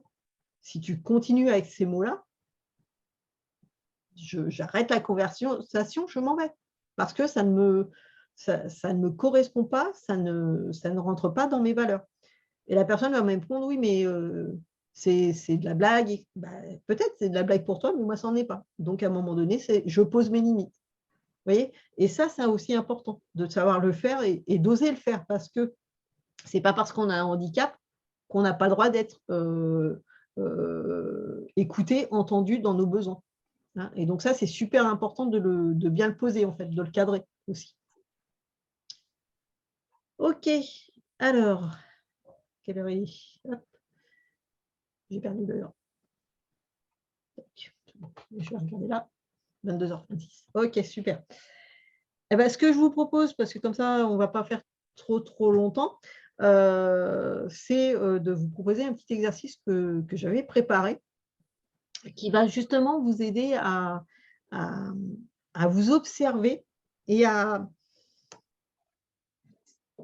identifier en fait les choses qui vont venir vous chatouiller et puis du coup d'aller commencer à chercher des solutions qui vont pouvoir avancer. Donc déjà, dites-moi si ça vous tente ou pas, ça dure 5 minutes, hein, c'est pas très long. Donc est-ce que vous êtes tous partants pour pouvoir faire l'exercice? OK. Sandrine m'a répondu. Génial. J'attends pour voir s'il y a d'autres petits commentaires. C'est parti pour l'exercice. Eh bien, écoute. OK, super.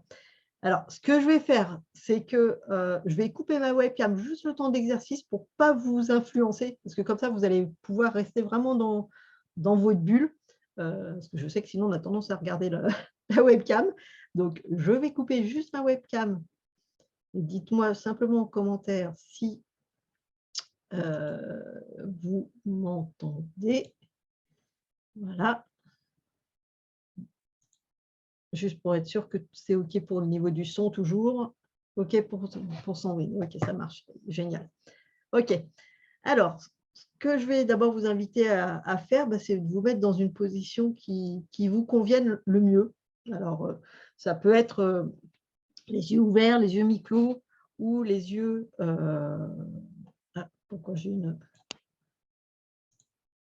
Hop. J'attends juste 2 secondes parce qu'il y a Sylvie qui a un problème de connexion qui est repartie dans la salle d'attente. Donc, je vais attendre qu'elle revienne. Et puis, on va redémarrer après. J'attends juste de voir si elle se connecte.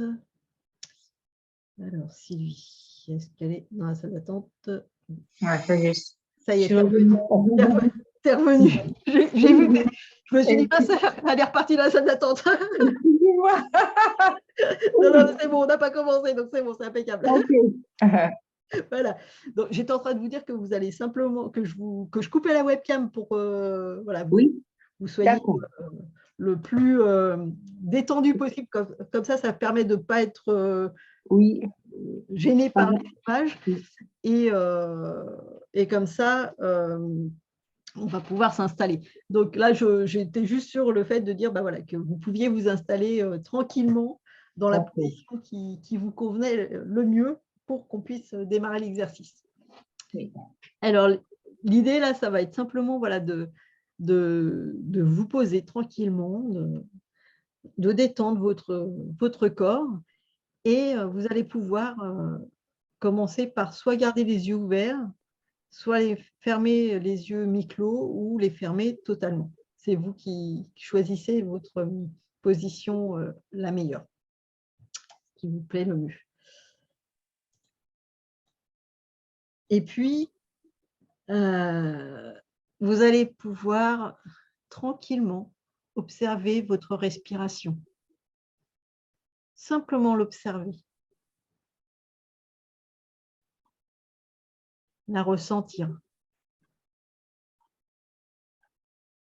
Peut-être que vous allez remarquer que vous l'entendez. Vous ressentez ce souffle ou que vous entendez ce souffle.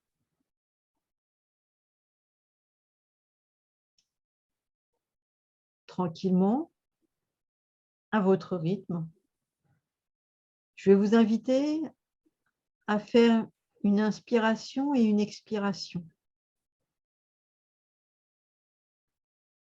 Simplement pour amener de la détente, pour pouvoir vous poser. Et pour amplifier cette détente, je vous invite à faire 2 ou 3 fois cette respiration en inspirant 5 secondes et en expirant 5 secondes. Vraiment tranquillement. C'est très, très bien.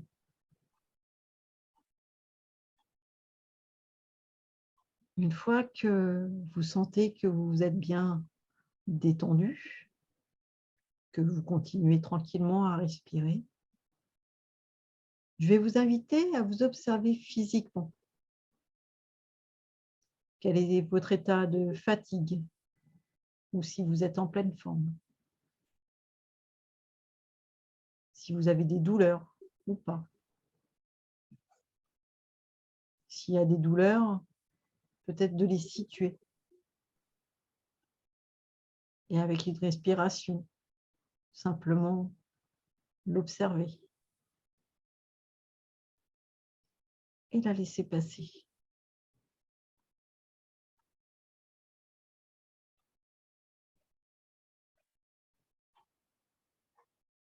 Tranquillement, on va observer notre mental. Quelles sont les pensées qui me traversent là tout de suite? Est-ce que j'ai plutôt des pensées positives ou des pensées négatives?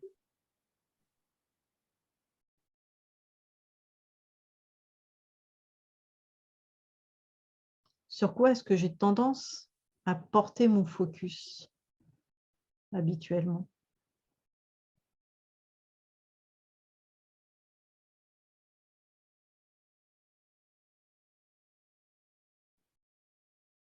Et puis on va observer nos émotions. Comment sont-elles? Qu'est-ce que je ressens là tout de suite? Est-ce que je suis plutôt dans un état de tristesse? Dans un état de colère? Est-ce que je ressens de la joie? Ou peut-être une toute autre émotion?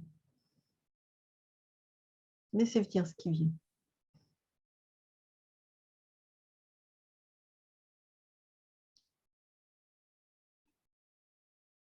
Est-ce que ces émotions que je ressens habituellement sont plutôt agréables ou désagréables?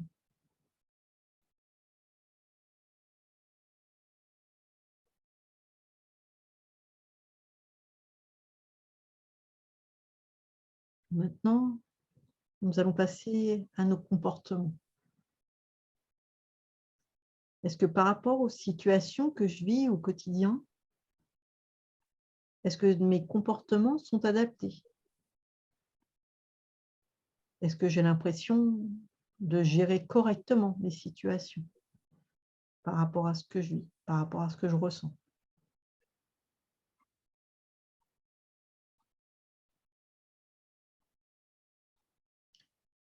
Soyez honnête avec vous-même, tout en bienveillance. Lorsque je vis ces choses, est-ce que je prends la pleine responsabilité de la situation? Ou est-ce que j'ai tendance à rejeter les choses sur les autres?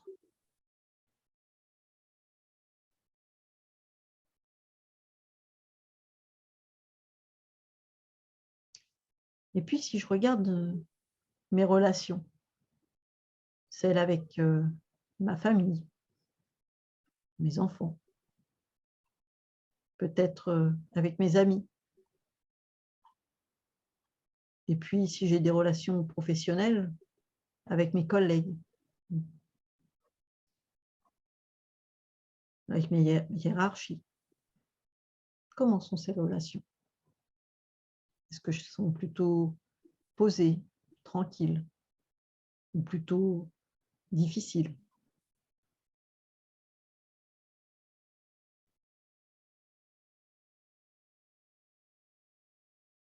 Est-ce que ce que je vis actuellement me convient?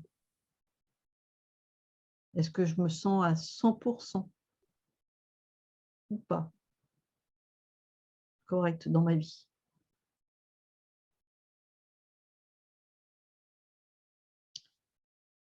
Prenez le temps de faire ce point. Autorisez-vous à prendre du recul sur la situation actuelle, sans jugement, sans parti pris, avec la plus grande bienveillance possible.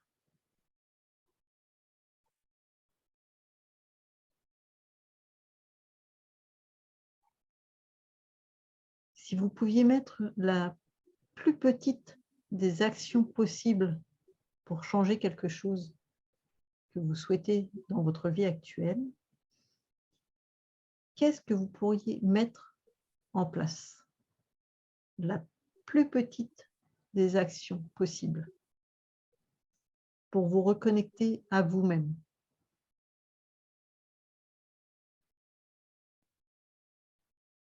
pour vous reconnecter aux autres.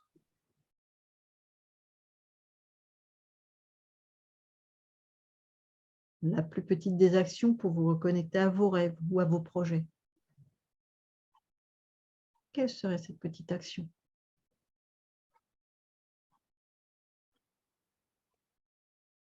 Prenez une action qui ne dépend que de vous. Vraiment, cette action, c'est 100 vous qui en êtes responsable.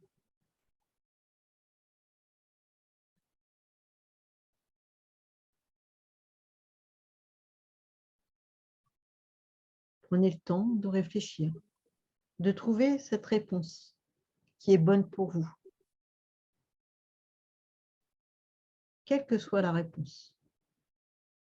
Car l'important, c'est celle que vous vous apportez à vous-même.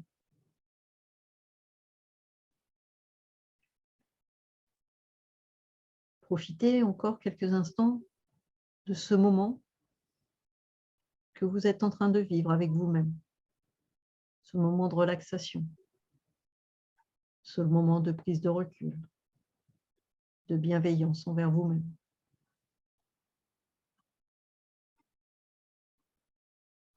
Goûtez aux sensations que vous avez reçues,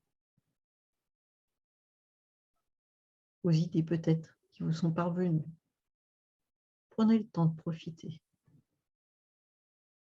Et surtout, félicitez-vous d'avoir pris ce temps pour vous. Prendre du temps pour soi, pour se ressourcer, pour faire le point. C'est essentiel. Et puis, tranquillement, à votre rythme, vous allez pouvoir revenir tranquillement à l'ici et maintenant. Reprendre un peu d'énergie, peut-être bouger pour vous redynamiser et revenir avec moi quand vous le souhaitez.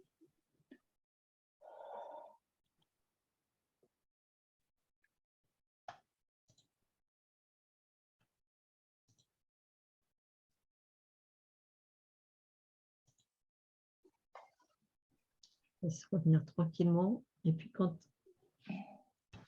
vous êtes revenu, n'hésitez pas à me faire un petit coucou sur le chat ou par webcam pour me dire que vous êtes là.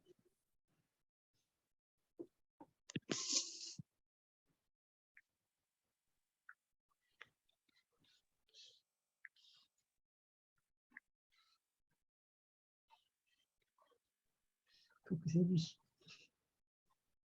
Alors, pour ceux qui le souhaitent et qui ont envie, n'hésitez pas à me partager vos ressentis sur ce petit moment d'échange. Voilà.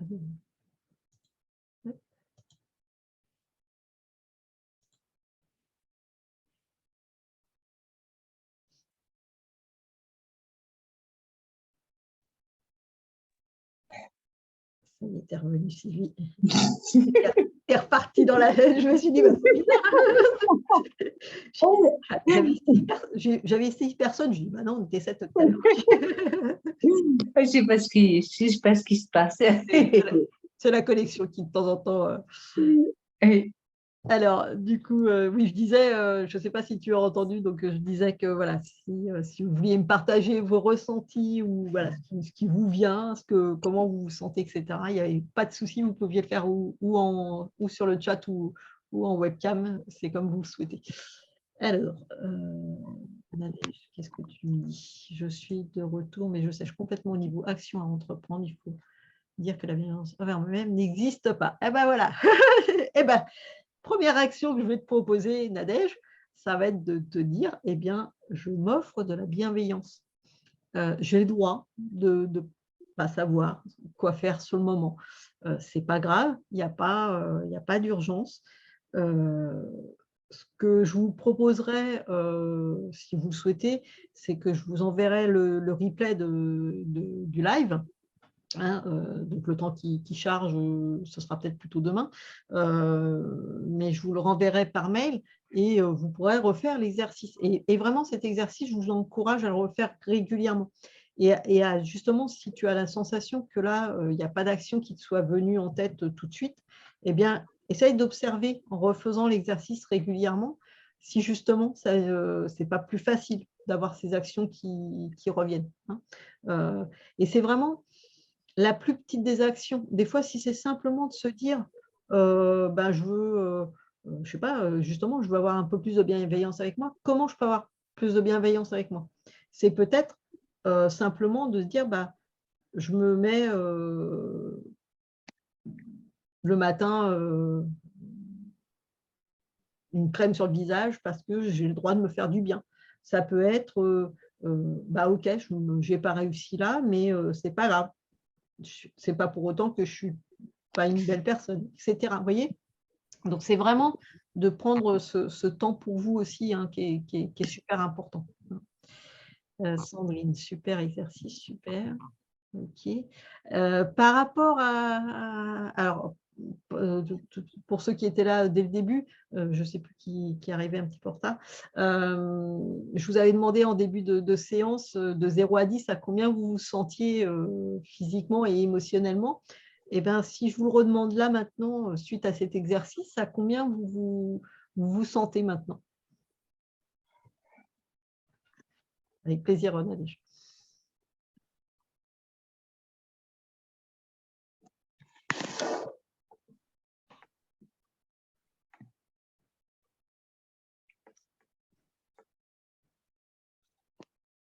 Génial, Sylvie.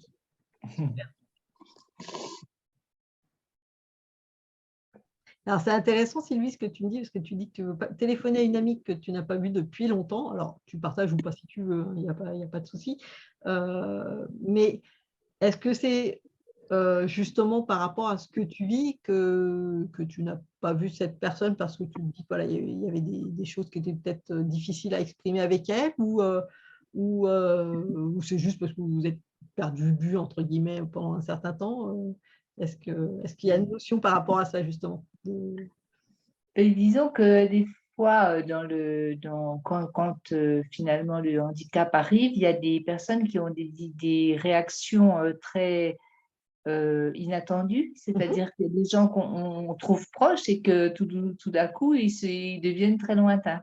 D'accord, Et on ne comprend pas trop pourquoi. Et c'est vrai que moi, j'ai nourri de la colère par rapport à ça parce que euh, j'ai vraiment pas compris. d'accord. Et, et, euh, et donc, c'est vrai que je me dis qu'il faut quand même peut-être retourner vers les personnes, Mhm. peut-être pour revérifier si vraiment il y a quelque chose par rapport à moi ou au Oui. handicap ou quelque Mhm. chose comme ça, quoi. Alors, effectivement, ça peut être quelque chose par rapport à nous, mais ça peut être quelque chose, elle, qu'elle a du mal à, Oui, à intégrer. Ça peut être aussi parce qu'elle a peut-être peur des réactions que toi tu aurais, tu vois. Donc, oui, effectivement, le fait des fois de simplement passer un petit coup de fil, de dire, bah voilà, je suis là, on peut discuter, je suis en capacité oui, de t'entendre et de t'écouter aussi, bah, du coup, oui, ça va peut-être la rassurer aussi, tu vois. Et, oui, oui. et voilà, C'est ça, que c'est vrai qu'on doit prendre on doit prendre soin des autres aussi. c'est Et ça. c'est ça. Souvent, c'est un peu le problème de la personne qui a le handicap, entre guillemets, c'est de se dire l'autre doit me faire pour moi, doit m'assister, etc. Mais on oublie que bah, l'autre aussi, elle a aussi ses sentiments, elle a aussi tout ça. Oui, oui, Ça vient aussi perturber leur quotidien, hein, finalement. Donc, oui, oui, oui. tout à fait. Ouais, ouais, C'est- c'est Oui, super. oui. Ce partage bienveillant de ce soir sans jugement fait un bien fou. Ah bah ça c'est génial, c'est un super retour, ça Patricia, merci. Je suis fatiguée, mais je suis contente. Eh ben génial, ça super. Sophie. Alors c'est moins bien que tu sois fatiguée, mais ton problème est la fatigue. Ok. Quand tu dis que ton problème est la fatigue, c'est une fatigue chronique, c'est ça? C'est par rapport à ton handicap, Sophie, que tu as ça, c'est ça? Alors, et tu étais à combien tout à l'heure, Sandrine? Je ne sais plus. C'était à 5. Je ne sais plus si tu me l'avais noté. Je vais regarder. Je remonte. Est-ce que tu étais en plus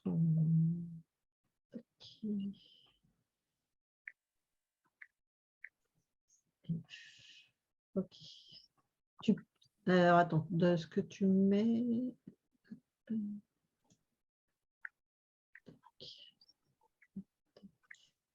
Sandrine, tout à l'heure, tu me mettais 6 et 9 et là, tu as 5 et 6,5. Tu te sens plus fatiguée, c'est ça?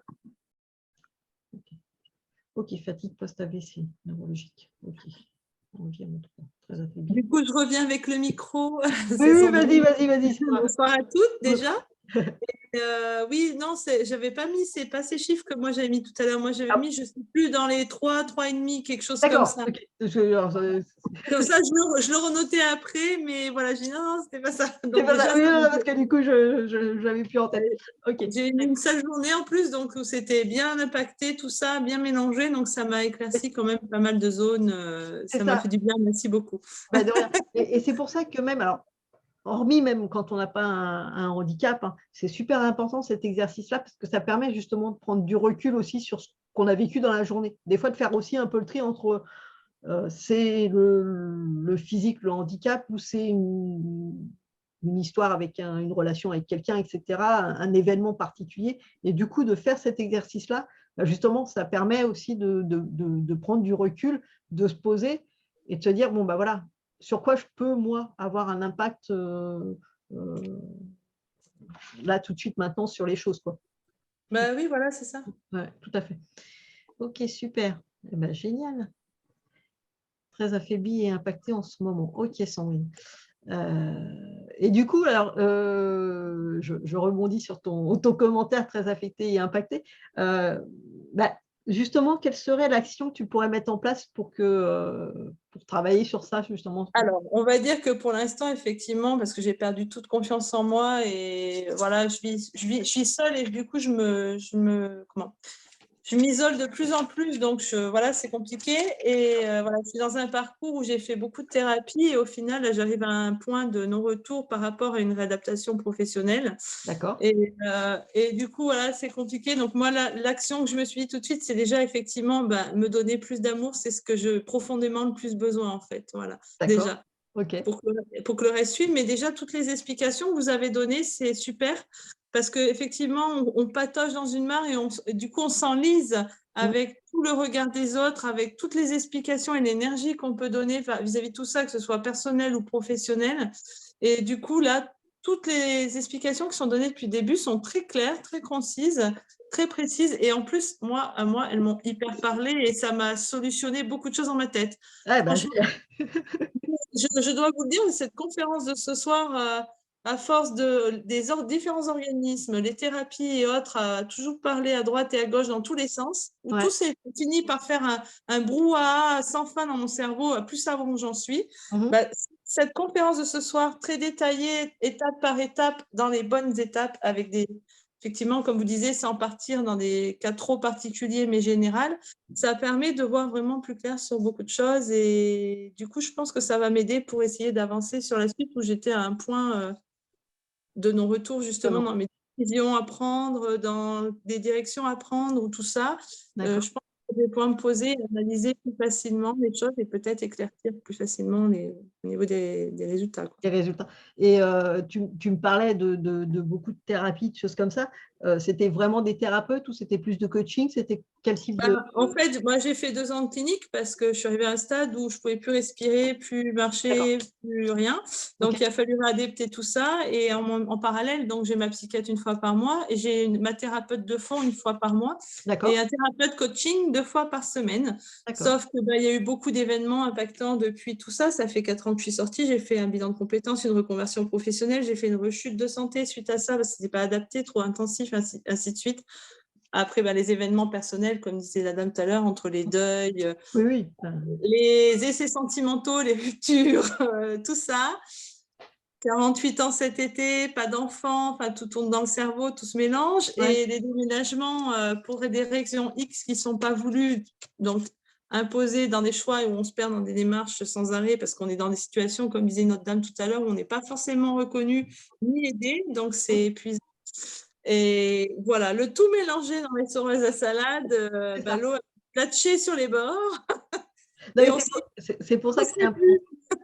Et c'est pour ça que je vous le dis depuis tout à l'heure, effectivement, il y a 3 niveaux en fait de choses. C'est que et il faut vraiment repartir de soi en fait. Et quand on repart de soi, on est capable de se dire, quand moi je sais mes besoins, mes valeurs, ce que je cherche, etc. Du coup, je suis capable de communiquer avec les bonnes personnes qui me conviennent, du coup, d'avoir ce réseau-là et tout. Et de mettre aussi, du coup, dans mes projets, dans mes objectifs, des choses qui vont être en concordance. C'est ça. Et alors que si on cherche effectivement un déménagement, un projet professionnel ou un truc, mais qu'on ne sait pas déjà qui on est et ce qu'on veut, à un moment donné, ça bloque, en fait. Je suis en plein dedans parce qu'avec tout ça, je me suis totalement perdue, je ne me reconnais plus, parce que je ne peux plus faire les choses d'avant. Tout est changé, mes passions, du coup, je n'y ai plus accès, etc., etc. Et du coup, on part dans un gouffre profond. Et du coup, c'est ça, c'est que là, ça va être important pour toi justement de reconnecter à tes valeurs, de reconnecter à tes besoins pour aller rechercher après les choses qui vont te permettre justement de reconstruire un projet qui te convienne en fait. C'est ça. Avec les capacités que tu as et du coup d'adapter aussi les choses par rapport à tes besoins et tes envies. Donc ça, c'est super important en fait. Et ça va me permettre de rebondir aussi sur la suite. C'est qu'effectivement, je vous disais tout à l'heure, donc là, je suis restée très généraliste parce que je ne voulais pas vous perdre ce soir. Je voulais que ça reste assez assez facile à suivre, mais effectivement, pour ceux qui le souhaitent, je vous inviterai à revenir vers moi. Je vous proposerai de détailler ces ateliers, hein, donc je vous ferai une proposition pour ceux qui le veulent de coaching, d'accompagnement où on travaillera sur ça en petits groupes. Et selon le nombre d'ateliers que vous avez envie de faire, eh bien, il y aura un tarif un peu différent. Donc ça, je vous proposerai, je vous ferai une proposition par la suite. Alors, il n'y a aucun engagement, hein, c'est si vous le souhaitez. Et effectivement, si vous avez envie et besoin d'échanger, de partager et puis éventuellement de travailler sur quelque chose de façon plus individuelle, c'est aussi possible. Hein. Je peux vous accompagner aussi là-dessus, justement sur comment travailler les émotions, etc. Qu'est-ce que ça peut faire. Mais je suis vraiment, effectivement, moi, sur cette côté coaching et pas du tout sur le côté thérapie. Hein. Alors, effectivement, de temps en temps, ça se télescope un peu, mais il faut vraiment partir dans cette idée que si on fait un coaching avec moi, c'est vraiment dans l'idée de je prends l'instant T que vous êtes en train de vivre et on travaille sur le après de ce que vous avez envie d'avoir à faire. Donc, je suis vraiment dans cette idée-là de retrouver justement vos valeurs, vos besoins, etc. Et puis, on retravaille de ça pour repartir sur ce que vous avez envie de construire derrière, en fait. Pour vous recontacter, il y a avec le lien AMP, comment ça se passe? Je vais vous le mettre, là, comme ça, ce sera… Hop. Oui, parce que le replay, vous l'envoyez par mail, du coup? Oui, je vais le renvoyer par mail, et donc vous pourrez vous pourrez me retrouver directement sur le mail. Sinon, j'ai ma page Facebook. Parce que là, comme moi, je me suis connectée via Facebook, je ne suis pas sûre qu'il y ait l'adresse mail, c'est pour ça, j'ai un doute. Ouais, mais normalement, mais je vais vous le mettre là, de toute façon. Voilà. Et puis, de toute façon, moi, je vais vous envoyer le replay. Donc, de toute manière, ça sera par mail. Donc, vous aurez l'adresse mail. Si c'est par Facebook, vous pouvez aussi m'envoyer un message par Facebook, il n'y a pas de souci. Je suis sur tous les réseaux. J'ai aussi la chaîne YouTube Andy T-Cap, si ça vous intéresse. Puisque par la suite, Andy T-Cap, avec T apostrophe. Un T et un 4? Non, T-Cap. T-Cap. Ça pourrait être T4, mais non, c'est T-Cap. Alors, je ne sais pas si tout le monde me suit sur les réseaux, mais n'hésitez pas, si ce n'est pas encore le cas, à me rejoindre, il n'y a pas de souci. Mais vous verrez que je vous partagerai, et j'ai commencé à partager en fait un projet que j'ai pour l'année prochaine à partir du printemps 2024, de faire les chemins de Compostelle, en fait, en partant de chez moi, puisque je suis dans les Yvelines. Et donc, je vous partagerai toute l'aventure, que ce soit les bons côtés comme les mauvais côtés et les difficultés liées au handicap, justement. Moi, je l'ai fait, le chemin de Compostelle. Ouais. Oui, c'est Sylvie. Et puis, moi, je l'ai fait quand je marchais encore beaucoup. D'accord. Et c'est une très, très, très belle aventure. Oui, alors je ne sais pas quel parcours tu as fait, mais moi, je serai sur le parcours de la Boîte Tour. Le Puy-en-Velay. Oui, le Puy-en-Velay, ouais. Voilà. Alors, le Puy-en-Velay, je sais qu'il est plus compliqué quand on est malmarchande. Et là, moi, je le ferai en trottis-fauteuil. Hein, donc, voilà, je vous expliquerai ce que c'est que le trottis-fauteuil, comment ça fonctionne, etc. Je vous ferai des petites vidéos et tout. Donc, et sur la chaîne YouTube, je mettrai toutes les petites vidéos, justement, de parcours, etc. avec les ressentis, les partages que j'ai pu avoir, les retours, justement, aussi, pour expliquer pourquoi il y a des choses qui se passent plus ou moins bien, etc.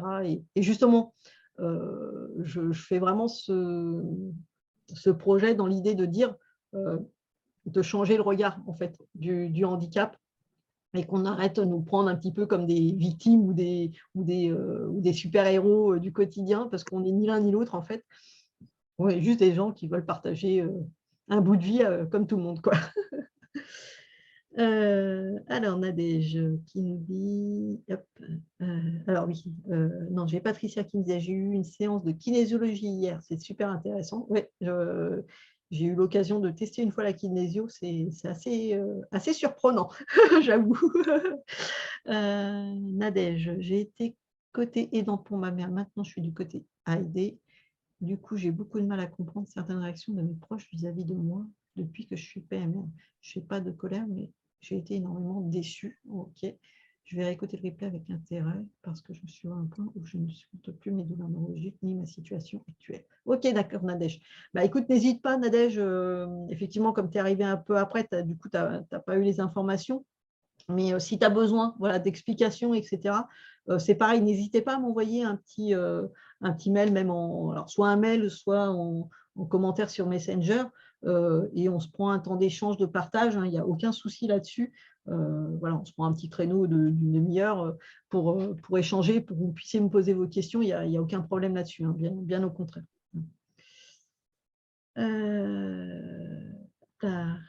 Ok, super. Bah, écoutez, en tout cas, j'espère que cette soirée vous a plu. Je vais arrêter